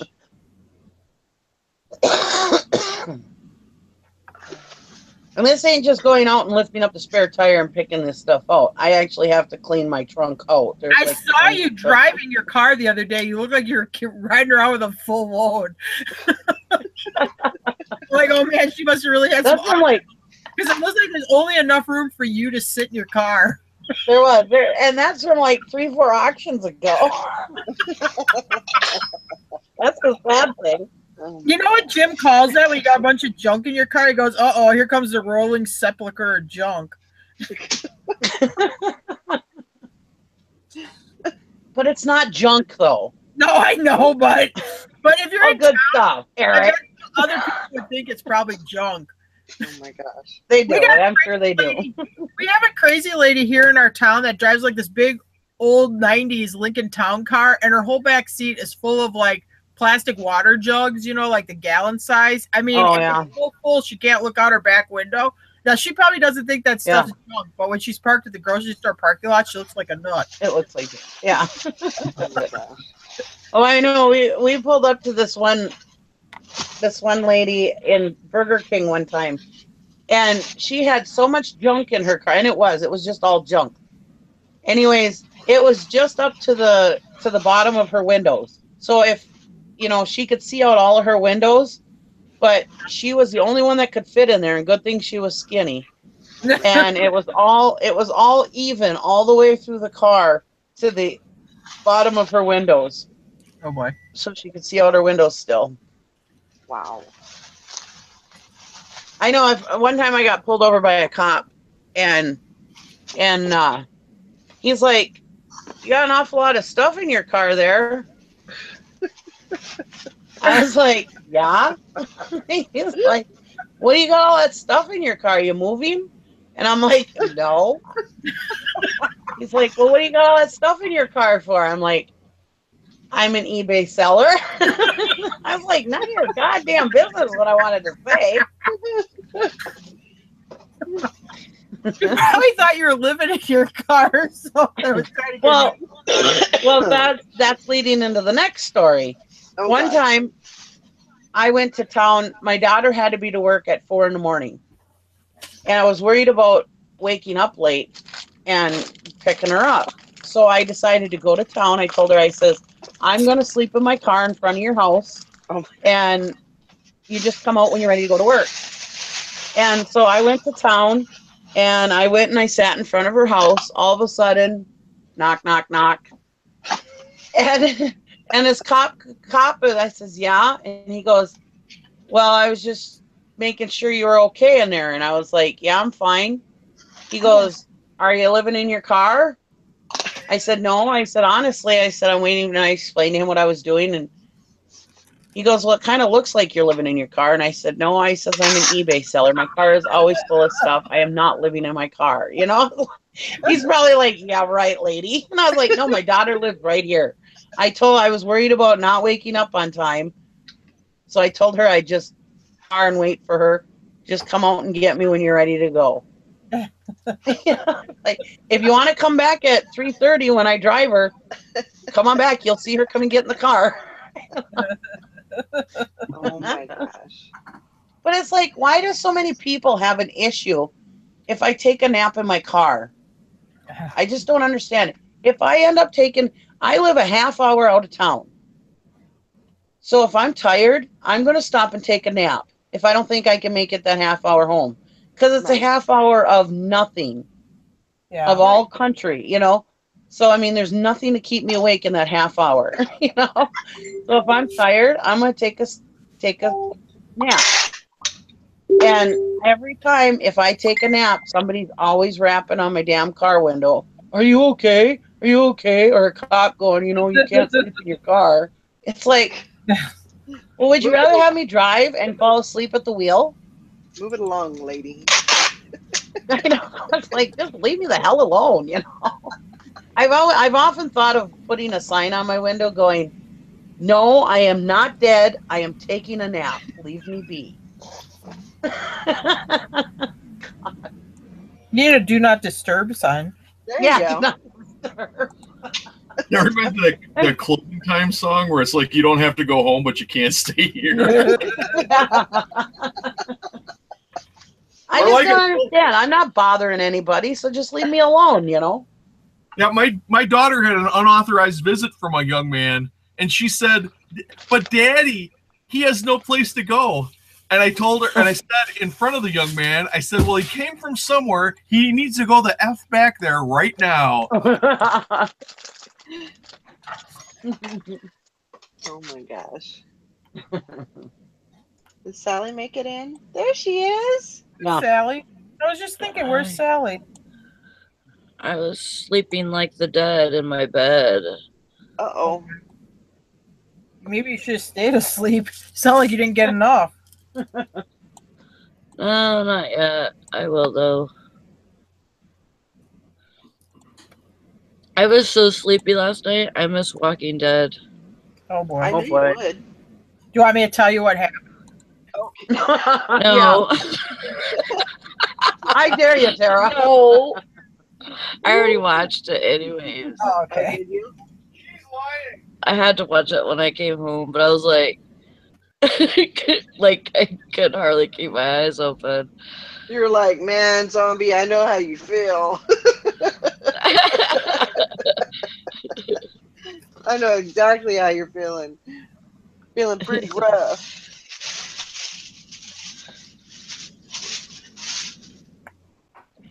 I'm sorry, everyone. I'm trying to get all this stuff gathered up.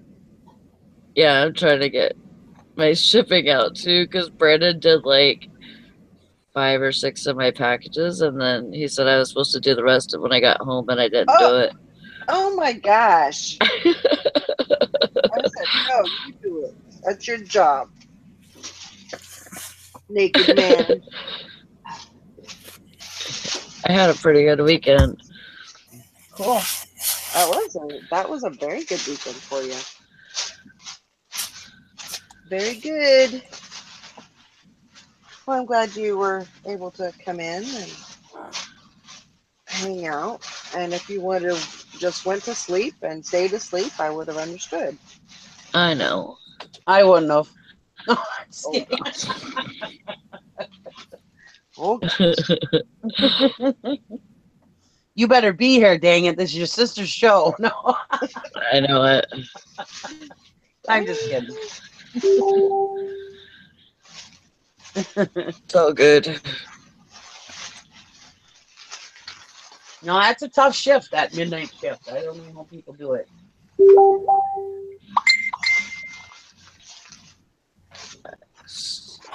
time to go work with the living.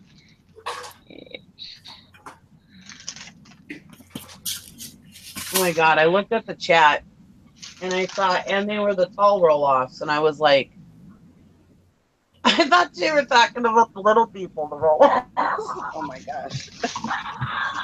I was like, oh, what is she talking about? I'm like, oh. That was my first thought.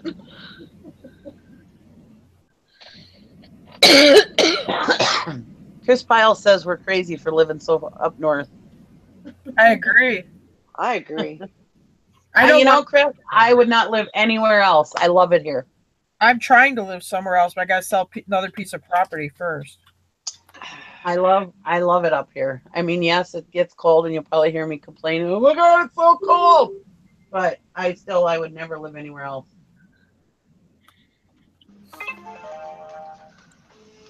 11 this weekend. Awesome. Well, we should be getting into the season where they're spending money. Yeah. Awesome. Usually November's pretty good, and December, usually it's just a pretty good time of year. Yeah. Yeah, I've always done okay, like, during the season, but never really seen like how it's, so much better than all the other seasons,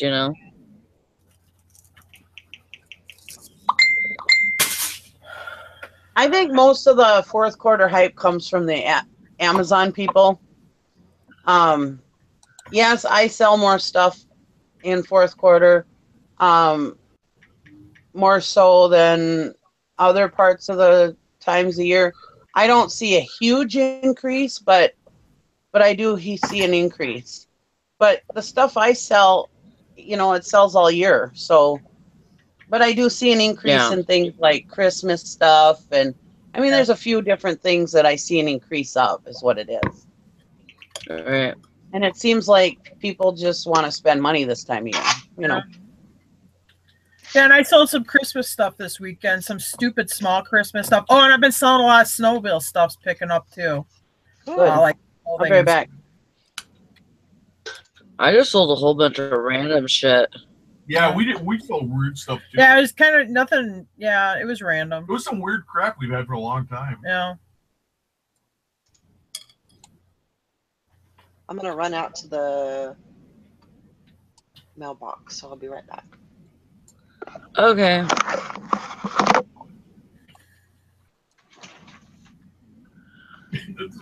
And I'm still waiting on 2 payments, but oh my God, what you got in your family found it on your 2 playlist.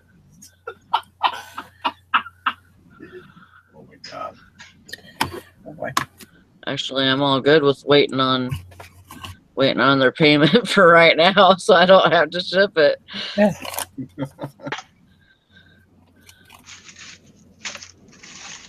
I'm seeing an increase in like sweaters and jackets and coats going out. Yeah.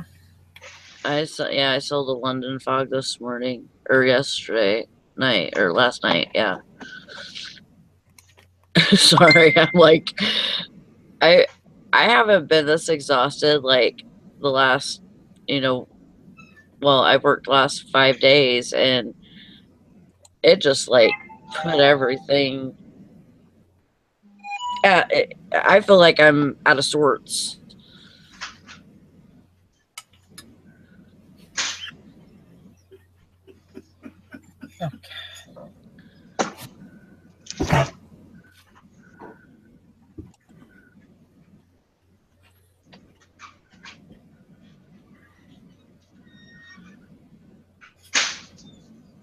Well, did you sell your ring, Todd, or no?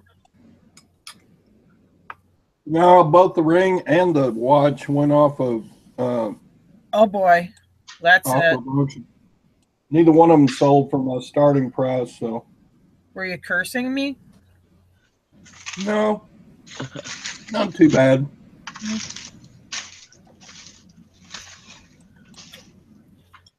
Just a little bit. A little bit.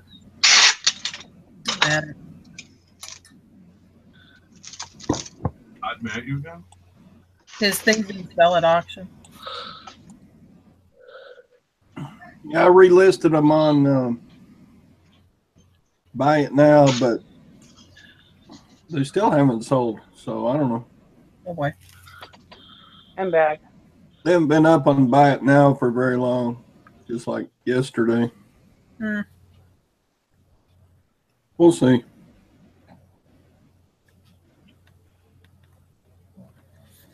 Oh, Marsha was on Bewitched.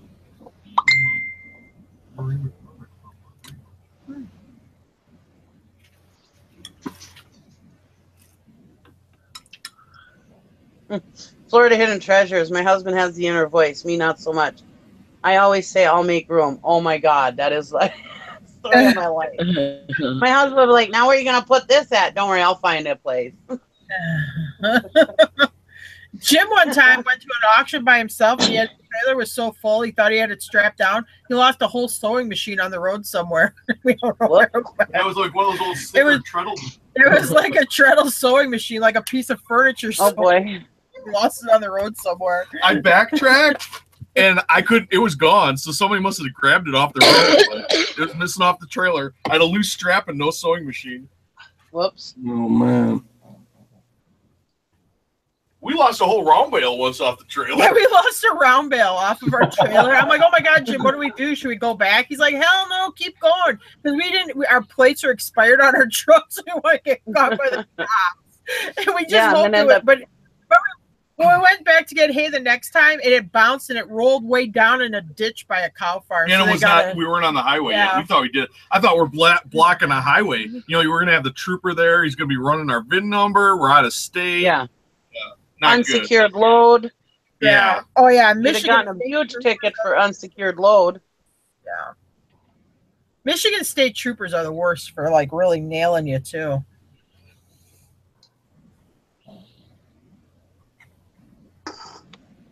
Well, that one actually was pretty good. Well, yeah, I did get pulled. Not the one. Well, we didn't know about the one. He complimented us on our good tread. He goes, "Oh, well, I can see at least your tires are in good shape. That's a lot better than most of the trucks I see around here." I'm thinking to myself, well, just don't walk back to that gooseneck trailer because those tires are salami skins.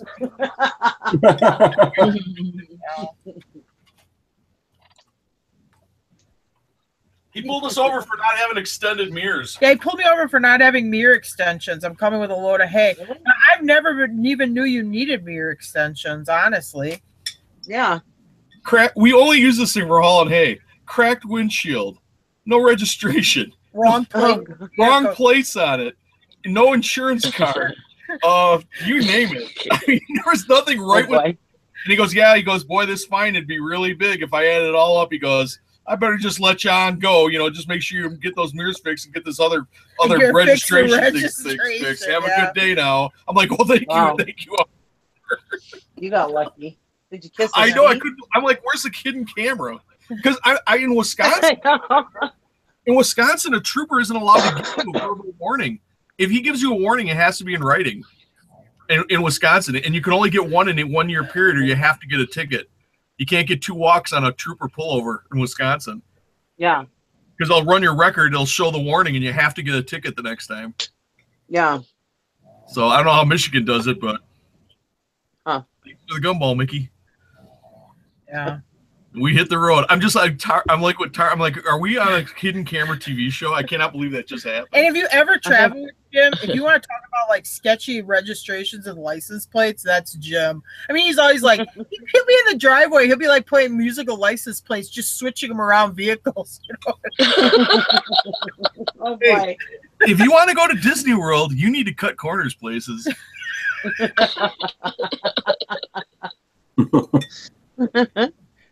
I know my husband is always yelling at me because I'll like drive my car until the tabs are expired at least a couple months.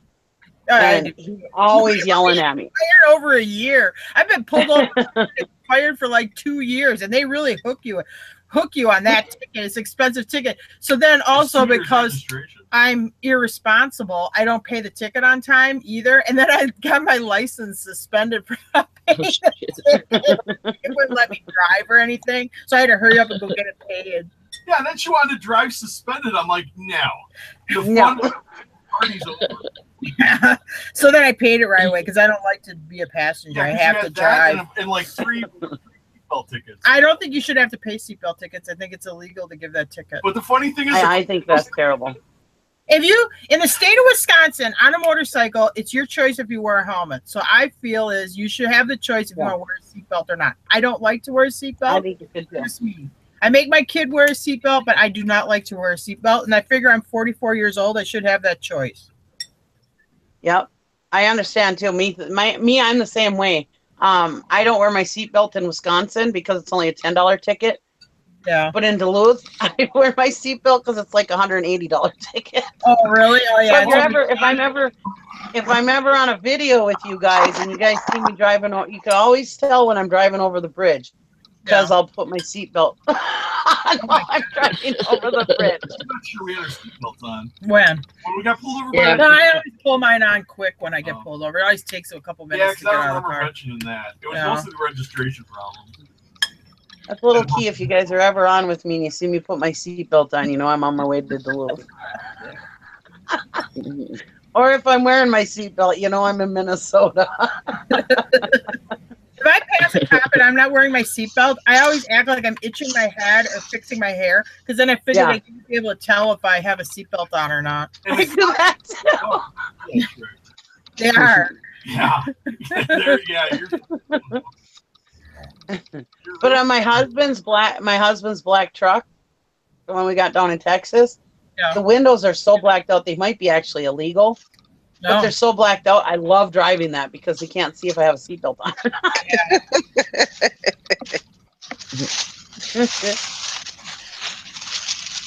The local cops in town, because they pretty much know my vehicles, they pretty much leave me alone because, like, one of the city cops Jim played with when he was a kid, he went to school with and stuff. So most of the cops will start to just leave me now because no Jim. Because one time, this guy who went to school with pulls me over for a seatbelt because I don't think he recognized my car. I think he thought I was a kid because I was driving a Probe.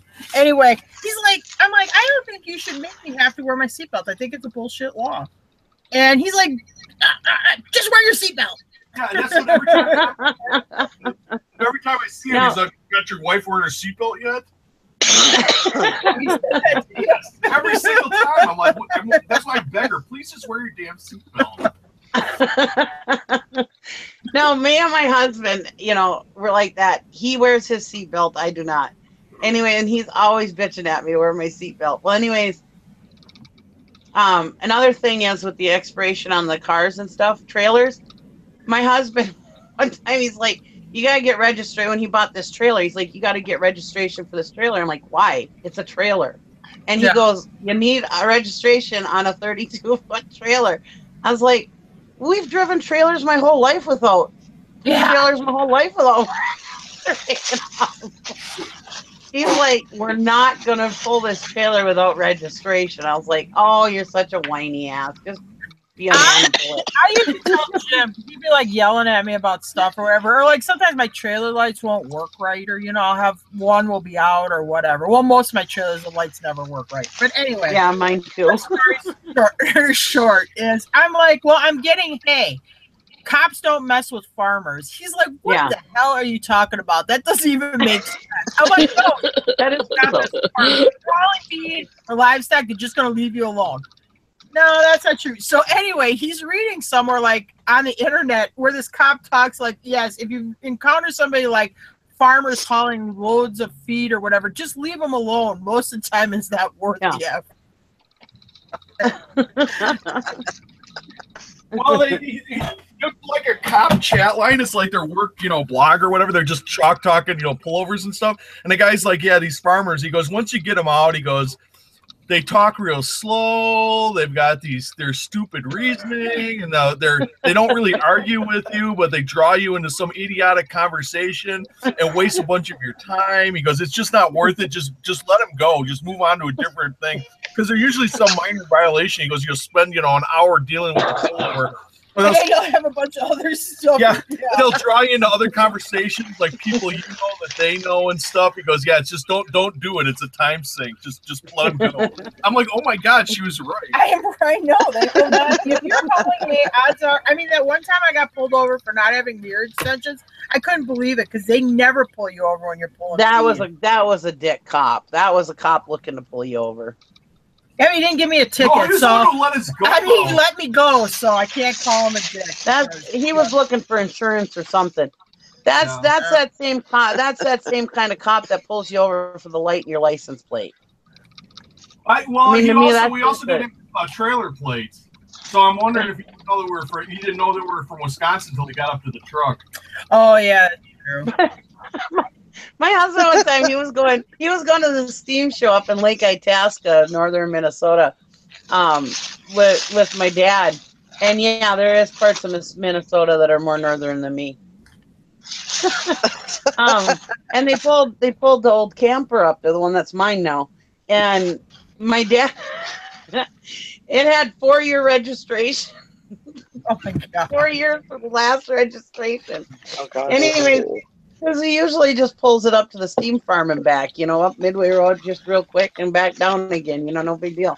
Well, anyways, the cop pulled my dad out, my husband over, and he's like, they got to talking and whatever, and they were telling my dad where they were going and blah, blah, blah, or told the cop where they were going and yada, yada. And he goes, well, you guys seem like nice people, whatever. He goes, but I would love to just give you a warning, but this is 4 years. I just can't do it.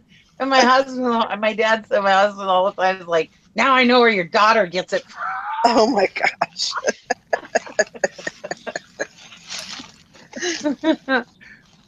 Yeah. And then my dad goes, just write me the ticket. I understand. He's like, I'd really just like to let you go with a warning, but this is 4 years.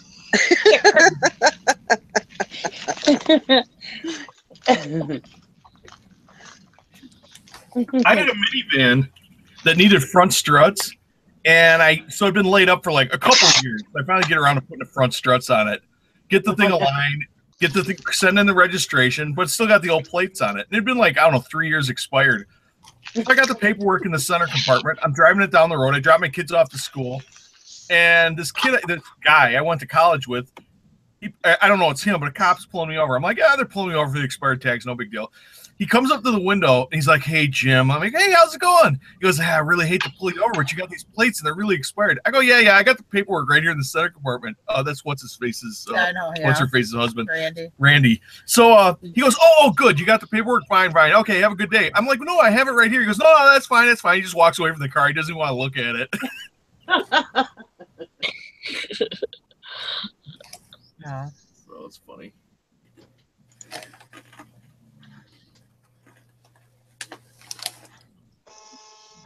Now, if you wouldn't have had that in the car and you said that, he would have wanted to see it. Oh yeah. Jim does this all the time. He has me write out a check to the DMV on a vehicle that's expired. Then he photocopies the check with the sent in the registration. Has he sent in the registration? Absolutely not. Then he puts it in the glove box and says, see, I've sent in my registration. So I used to do that with our boat. All the time because I didn't want to pay the registration on the boat. And you could write a check to the DNR or whatever and send it in. Yeah. And you just had to print out this thing and make a copy of the check and attach it to it and keep it in the boat. So I used to do it all the time. Every time we'd go fishing, I'd reprint this. Update the date on the check, yeah. I haven't registered that boat since I got it. Oh my God. I've had that boat for about 8 years. Oh wow. And you too can live the life of sketchy resellers. Yeah. We're finding out. Well, the funny thing is, though, eventually you go to sell the vehicle, so that's when you finally have to go get it registered and straightened out. So you finally do have to find it registering it, but then you immediately sell it.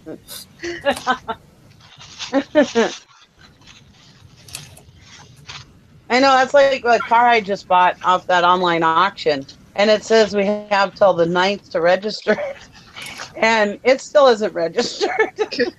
And my husband's like, "Why don't you just go register it?"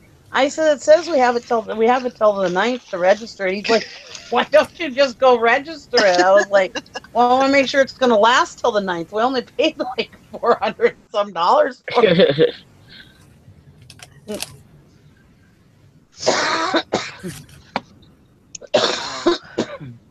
There's nothing worse than registering a car and then it breaks down. It happens every time. Every time you pay like all about it and it breaks down. It's like you fill up the tank, you fill the tank. Oh yeah, I got some extra cash. I'm gonna fill up the tank. You fill up the tank, you drive 100 yards. Yeah. You're getting a truck. Or you just put brand new tires on your van and then it quits forever. Yeah, it's karma. I have brand new tires on my van. Oh my God. I never put brand new tires on my vehicle. The one time I do, see what happens? What happens? No. I'm always that person calling around all the junkyards looking for used tires. That's what Jim does. Yeah, they sell the semis off of crash cars and stuff. So it goes through and you always have some obscure size we gotta find. So then me and him are digging through all these tires looking for stupid size. When you walk by the car, it's Goodyear, Cooper, Firestone, Runner. Yeah. You'll have 4 different brands of tire on the same car. Yep. Oh, get it. Well, there used to be a place there. Well, there is still a place, but he doesn't handle used tires anymore. You used to be able to go there and buy tires for $5, and they were like almost brand new, because these old guys would barely drive their car, but just because it had been so long since they had gotten them, they'd go get new tires, Mm-hmm.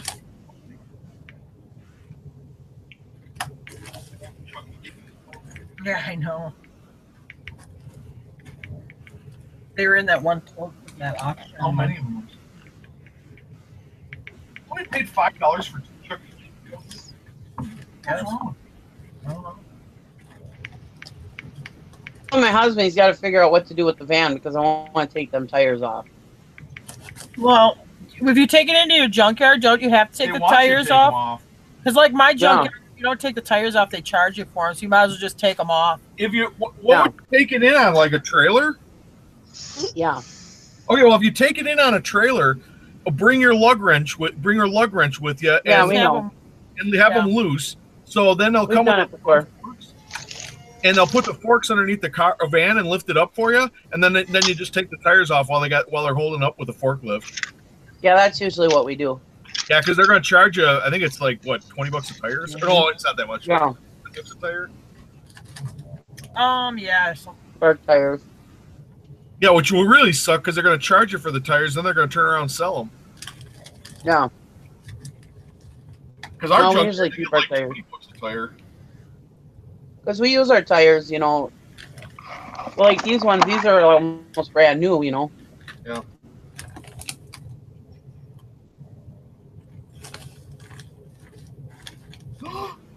They're not going to put their jeans in a microwave. It's got metal rivets. Are they nuts? What? Somebody's showing how you can put dry your Levi's in a microwave. Yeah, except for the fact it's got metal rivets. Maybe it's because they're copper. No, it's any metal. You can't put metal in a microwave. Mm-hmm. I think you can put copper because it's not like a real metal. Oh, okay, go ahead. You heard it here first, folks. Metal doesn't hurt your microwave. No, I said copper. Oh, good.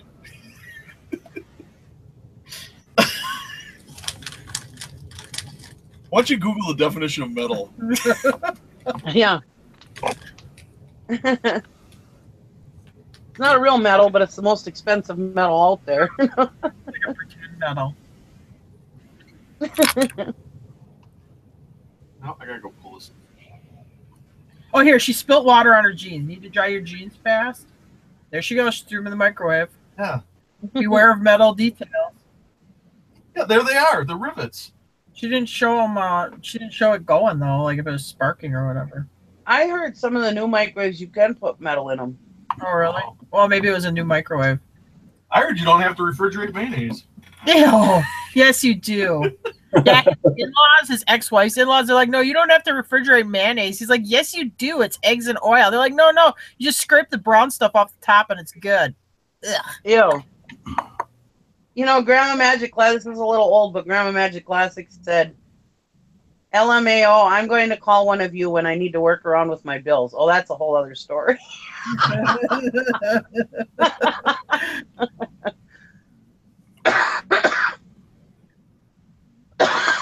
We don't want to give up all of our good secrets in one day.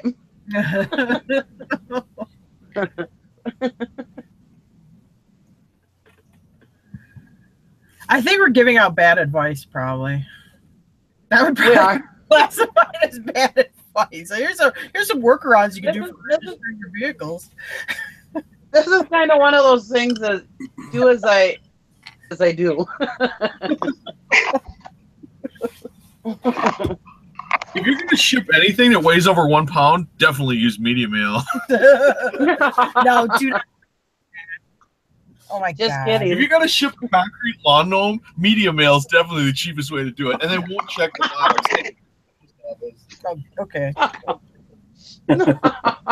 Yeah, and I think you can drop smart posts off at the post office too. I heard that one too. And if you ask somebody if they're a cop, they have to tell you if they're a cop.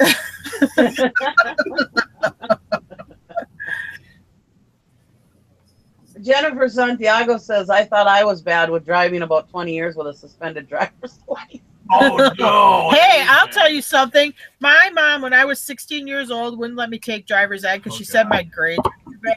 She wanted her insurance to go up. She was mad at me. This was my punishment. So I just started driving, no license. I drove from the time I was 16 years old to the time I was 20 years old with no driver's license at all.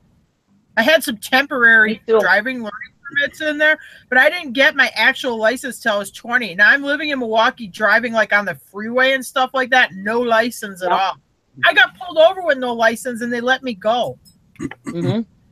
I drove from the age of 16 to 22 with no license. So I know what you mean. Yeah. Oh, my God. Oh my God, Nikki, it's like we're twins.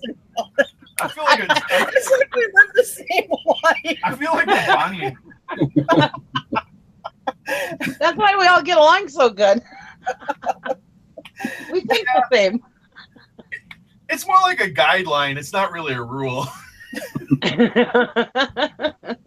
Yeah, so far I haven't heard much this morning that I haven't already done myself. Todd's a little bit sketchy too. There you go. Good. I was worried you were the responsible one on the up and up. Oh, I'm the worst one about taking the boat tag off its trailer and putting it on my flatbed and then switching it back. And yeah. Well, I'll tell you this. So like cop show where the criminals switching tags, you know, I'm like, the neighbors don't see me doing this, and I look over there, they're sitting on their porch just laughing. We have that red and white conversion van, which Jim has to fix something on, but he's like, I don't really want to drive it in the winter because it doesn't have rust and the salts on the road is real bad up here. We've never registered it yet, which is horrible. So anyway, so he fixed the other conversion van so he could drive it in the winter. So we had to go to Walmart yesterday. So we go to Riley and he goes, okay, hey, Ty, I got finished something up. Can you take the license plates off the red one? I got the green one. Yeah, but the green one's legit. Yeah, the green one is legit, but I got pulled over in that red van for speeding and with the wrong plates on it. But because they were both multicolored Ford conversion vans, he didn't catch it. Yeah, they're 2 years apart. They're the same body style. They're just one's red and one's green. But on the registration, it just says multicolor. Because I thought Magic Classics. Grandma Magic Classic says, when I was raising kids, I never had insurance, couldn't afford it. Would get pulled over, a ticket was cheaper than the insurance. I used to, because insurance was so expensive, I used to only put it on in the wintertime.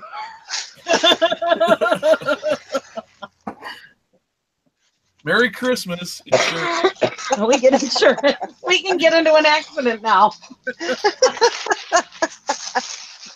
Oh my gosh. But now driving with insurance, it is so much nicer to drive and not have to worry about somebody else hitting you. Yeah. Yeah, you can go. I mean, like any of them. Actually, I think we got Progressive, but I had that General stuff because General doesn't care if you never had insurance or didn't have insurance. So that's why when we got back to insurance, I went with the General Casualty or whatever, and they were cheap. But then I got a better deal with Progressive, so I went to Progressive. And if you bundle, like I have the motorcycle and the cars, if you bundle it together, it gets even cheaper. So nice. Yeah. Right. Insurance when I was a kid, well, of course I was younger then. It's more expensive for younger people, but it seems like all that stuff is cheaper now. Okay, I'll just go grab this though. If you want to You know stay where it in is. here. Yeah, That's because we're getting older, Jim. Yeah. Well, We're in the middle of our life. It's cheap now because they think we're grown ups. yeah. But back to the trailers and stuff. I mean, even still yet, some of our trailers, it's like we got to hurry up and get home before dark. Or follow me. I don't have any lights on my trailer. Yeah.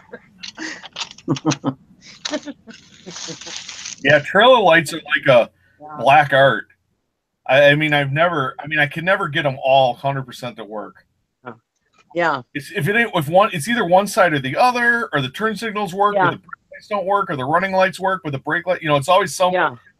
I never have a trailer except for the horse trailer where the lights completely work, and that's with that semi plug. So I think I'm going to convert all my trailers to that semi plug because that seems to be the only ones that ever damn work. Yeah.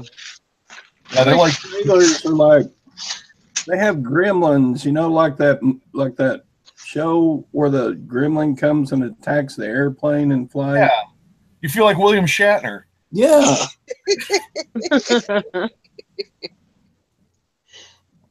Trailer lights are like the devil. Or like a computer. It gets all screwed up, and then you turn it off and turn it back on again, and then it works. Well, what happened? Yeah. You don't know, but you quote unquote fixed it. Yeah, it's a little bit of witchcraft. Sometimes. All of them witches.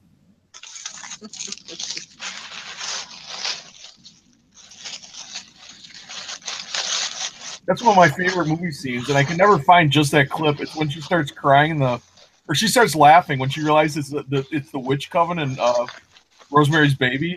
That Mia Farrow starts cracking up, and she's like, "All of them witches." She realizes it's her husband, it's her husband's boss. Yeah. They're all in it. Her doctor, her gyno's a witch. That was a weird freaking movie.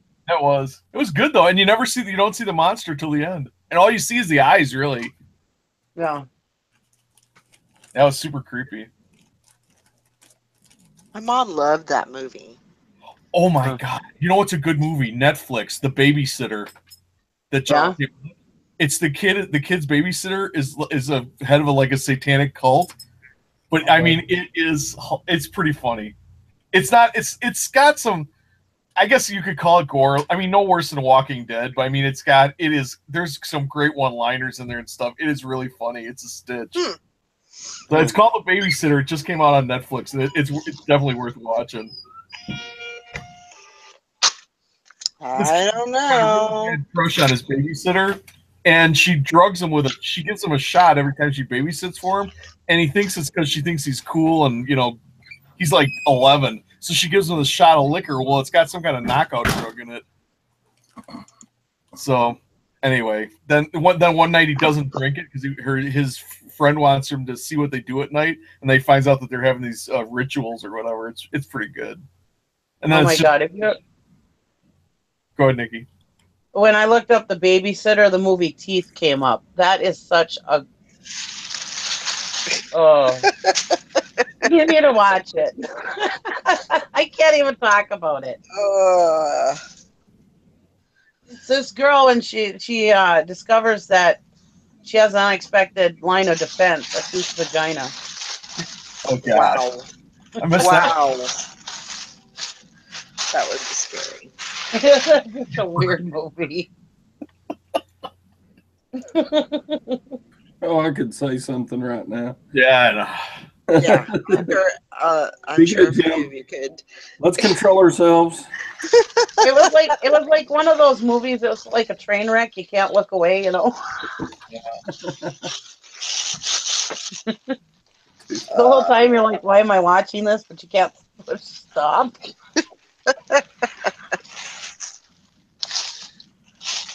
Oh my gosh. Oh, I was like, who's that on camera? That's Brandon. Oh yeah. Naked man. Naked man. He's actually got layers on today. Getting too cold to be naked up there. Yeah.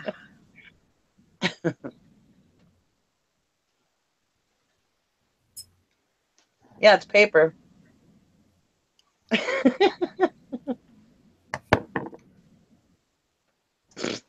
Oh, I thought he was gonna cover up the camera with it. Oh Now- my God. Come on. It's like in the movie where the girl comes out of the shower, she's taking off the towel, and then she throws the towel at the camera so you can't see it. Yeah. Oh yeah.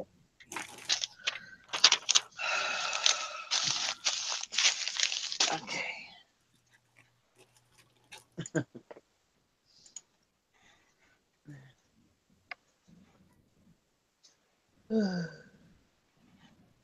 Let's see. Yeah, Fishing and Picking said some new microwaves have metal racks in them. Really? Really? Yeah. Wow. Yeah, my dad's had a metal rack in it or something that came with it, and I was like, what? Interesting. And my husband said something about it not touching any parts of the microwave. It's okay or something. I don't know. Sounds like alien Anyway. technology.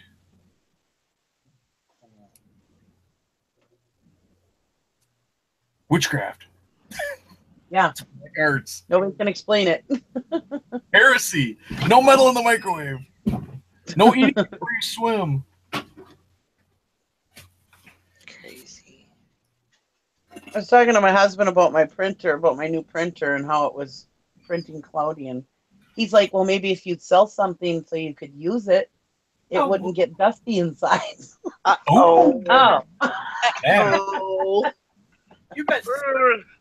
cyber slab. Guess somebody's getting tired of paying all the bills. Gas or ass. Nobody rides for free.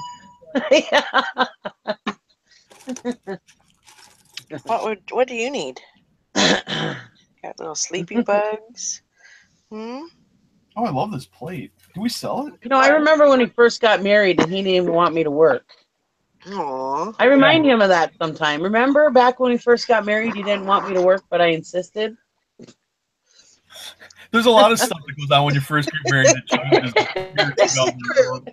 Very, very true. A lot of changes take place. Uh-huh. He goes, yeah, but you're not raising children right now. I'm like, yeah, I guess you got a point. I'm raising the dogs. They take up a lot of my time. Never made me brush my teeth before. You know,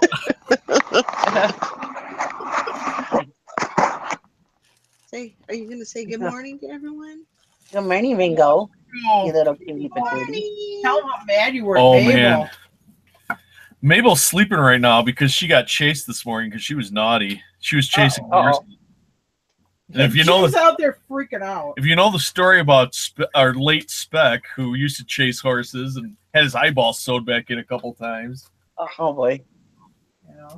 Jim's out there freaking out at the dog. It was fun running around the pasture. The horses are galloping around full speed with Mabel chasing them and Jim chasing them behind. Kind of thinking, if y'all would stop chasing them, they'd probably quit running. My first question is, Tara, why didn't you have the video camera out? That would have been a good one. Yeah, in the morning, like I gotta walk around with the little camera on. Yeah. It would have been a good one. Yeah, because I can't switch direction. She'll just stand there and wait for you to come at her. She's like a football player. She's watching you come at her, and then she just quick hooks. She'll just quick swing each direction. And I'm running like a stampeding buffalo. I can't turn without rolling, falling. So like I come to almost a complete stop, change direction, go back and run after the other way. My heart's up in my throat. It's pounding like a jackhammer. I got who's a known dog kicker. He loves to kick dogs. Yeah. He kicked our Cocker Spaniel. It sounded like somebody hit like a melon with a aluminum baseball bat. It made this like pop sound. I'm like, and the dog's just seizing on the ground. I'm like, well, that one's dead. But then she came out of it about 5 minutes later. So she's sitting right here right now. Wow. Like 10 years ago. Yeah, he just looked over his shoulder. I call him Moody the dog killer. He just looked real calm over his shoulder, took his back off, and just clop right in the head. That dog's on the ground, freaking out. Wow. Doing the curly shuffle. Anyway, yeah, so we don't want Mabel to have that bad habit. Because, of course, in the lab, Snoopy had a teacher. He had to run after the horse in front of her. Oh, wow, is that a carpenter's toolbox? Yeah. Yeah. Oh, that's a nice one. It's over 100 years old. Yeah, I was going to say, that's a real rustic one. Yeah. Yeah. My father-in-law gave it to me. And, it's definitely got its oil stains and all that kind of stuff, but I love the way it looks. And so I put a couple of flowers on it, and then Honey redecorated it. Oh, there you go. What are you doing, you crazy mutt? You crazy mutt, huh? What are you doing? Says I had my own thing going on, Mama. I want to do my own thing, huh? I'm a big boy now. Yeah. Aren't you?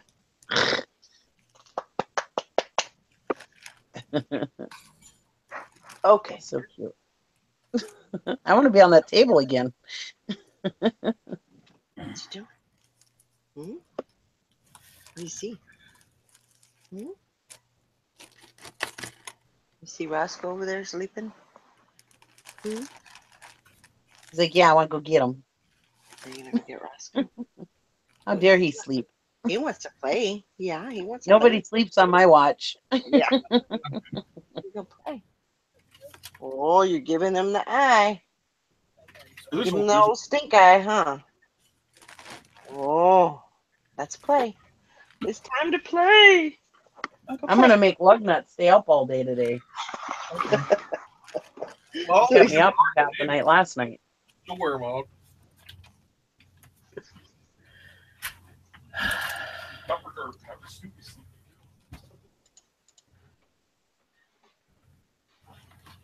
All right, guys, I think I'm going to go ahead and wrap it up. I got to go look for, I'm missing one thing. I haven't found it yet. It says Thomas Kincaid house with a light on it, and I do not know where it's at.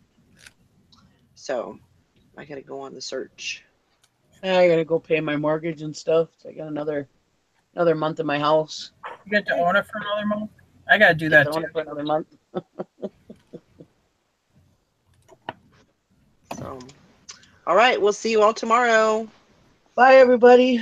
Bye. Goodbye.